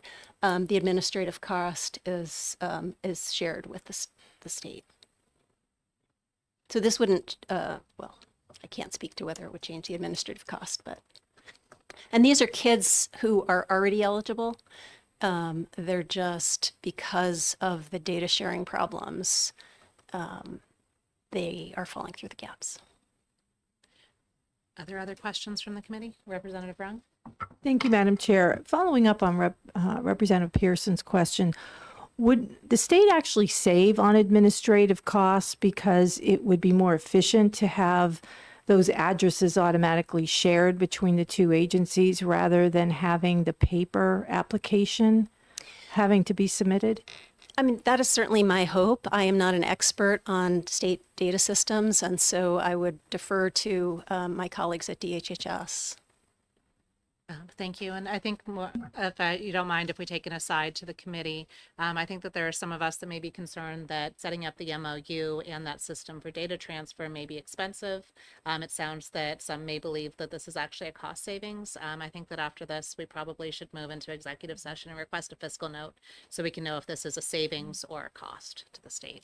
Are you aware of any reasons why families choose not to receive all the benefits that they're otherwise entitled to? Or I'm sorry, that's too late in the day, a little bit leading. I'm going to retract that. That wasn't right for me to ask. We were all shocked. Sorry. Are there any other questions from the committee? Right here. Representative Duray? I'm just curious as to, well, I'm not curious. Seems like it's an administrative problem of not getting notification to the parents through the students.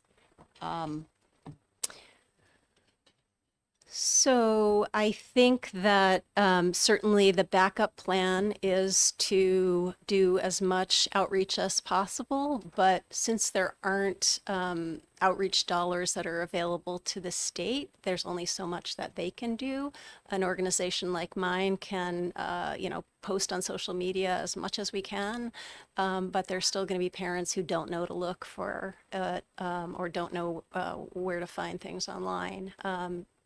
And so direct certification is the way that we know that we can make them, eligible immediately, which is done for kids who are on SNAP and kids who are on TANF and kids who are on Medicaid and whose parents' income eligibility qualifies them for the program. So this is, and just to address the issues of MOUs, the departments have lots and lots of MOUs already.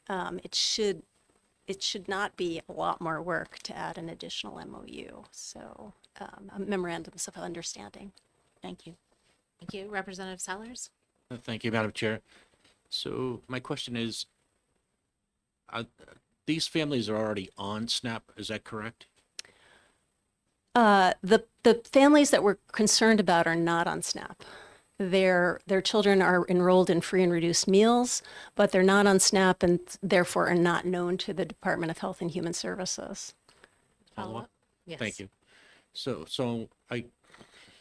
is there any concern about a security, as far as security within a transfer of data where I'm thinking that a parent doesn't want to be on SNAP, but the school is automatically going to share that data with HHS? Would that be a problem? Well, this bill actually has nothing to do with SNAP. It wouldn't sign them up for SNAP. It would just allow data sharing for purposes of summer EBT, which is a separate program. It works similar to SNAP. It uses an EBT card, but DHHS sends out a separate card for summer EBT. Representative Slotchie? Thank you, Madam Chair. And that Representative Sellers' question raises an interesting issue in my mind. There is pretty robust protections within the New Hampshire Constitution for privacy, and sharing personal identifiable information of children is certainly something that we would fall under that sort of umbrella. Are you aware of similar sharing of information for any other purpose throughout state government that would be in any way similar to this, that still passes that sort of privacy muster? Well, yes. I mean, I think that, so the department is already sharing some level of information with the DHHS for the purpose of just confirming that families are on free and reduced meals. It's just that they're not sharing the addresses so that DHHS can't mail the cards to people because they don't know where they are. So what DHHS does is set up a special address portal, and families have to know to go in and give their addresses to the department. So I think that, and yes, there are a number of data sharing agreements that happen. I can't speak to all of them. My colleague from DHHS could probably answer that question, but I know that there are a lot. Is this something that you think might be able, I guess my first question is, any of that information that's being shared in order to verify the information is after a parent has consented to share that information with the school in order to receive this and to share that information with DHHS to confirm their eligibility, correct? The data matching for summer EBT, I mean, I'm not sure that schools all tell families when they fill out the free and reduced form that it will also make them eligible for summer EBT. It's a relatively new program, but I think that it would not be a big deal to add a checkbox to the form if that were the issue. Okay, so as a confirmation, the idea of adding that to a form that families consent to filling out and consent to sharing that information with the department. Yes. If they choose to participate in the summer EBT program is something that would be acceptable to you. Sure. Yeah. So families have to fill out the free and reduced forms every year. That it doesn't carry over from year to year anyway. So it seems like it wouldn't be very onerous to just add a box. And just as a clarification, they're not required to fill out the form, but if they choose to receive free and reduced lunch for their families, then to continue in the program, they need to fill out the form each year. Is that correct? That is correct. Thank you. Are there other questions from the committee? Seeing none, thank you very much. And apologize that we gave you some more of the detailed questions that we may have No, asked of the that's- prime sponsor, but I appreciate you being That's here and quite all sharing your right. knowledge. Thank you very much for your time. Thank you. Is there anybody else here to speak on House Bill 1727? Seeing none, I'd put the question sort of casually to the committee now. Should we move into an executive session and ask for a fiscal note to see what the cost would be in order to do this? Yes, it seems that there's agreement to that. We will close the hearing on House Bill 1727 and open an executive session on House Bill 1727 for the purposes of requesting a fiscal note in the same process that we did earlier. Representative Sellers, did you want to make that motion? You can say so moved as opposed to repeating the entire process. Thank you, Madam Chair. So moved. Thank you. Seconded by Representative Schmidt. Thank you very much. Anybody who's in favor, please raise your hand. Anybody opposed, raise your hand. And the motion passes. We'll send a request for that fiscal note as well, so we can understand just what money we may or may not be spending. Thank you very much. I actually wanted to recognize Representative DeRoy. She had something to say to us. Much. I think I might have confused some people in here when I was talking about the Holocaust. I went there. I felt it. I saw it. I believe in it. And it was one of the most horrendous experiences that I've ever had going to Germany and seeing it. I have a lot, my family's from Germany, way back, but I didn't realize this man was an opponent to it, right? I thought he was questioning it. I had no idea that's what he was doing. So I'm so sorry if I left an impression that I did not believe in that. I was mortified when she came to me and she said, "You don't believe in the Holocaust?" Yeah, I do. So I apologize to everybody. I'll be a little more thoughtful next time and make sure I understand what their position there is. I think we were all puzzled at first. Thank you. Thank you. I appreciate that clarification, Representative DeRoy. Representative Sytek, if you want to put your microphone on. I don't want to, I'm in no way a denier, but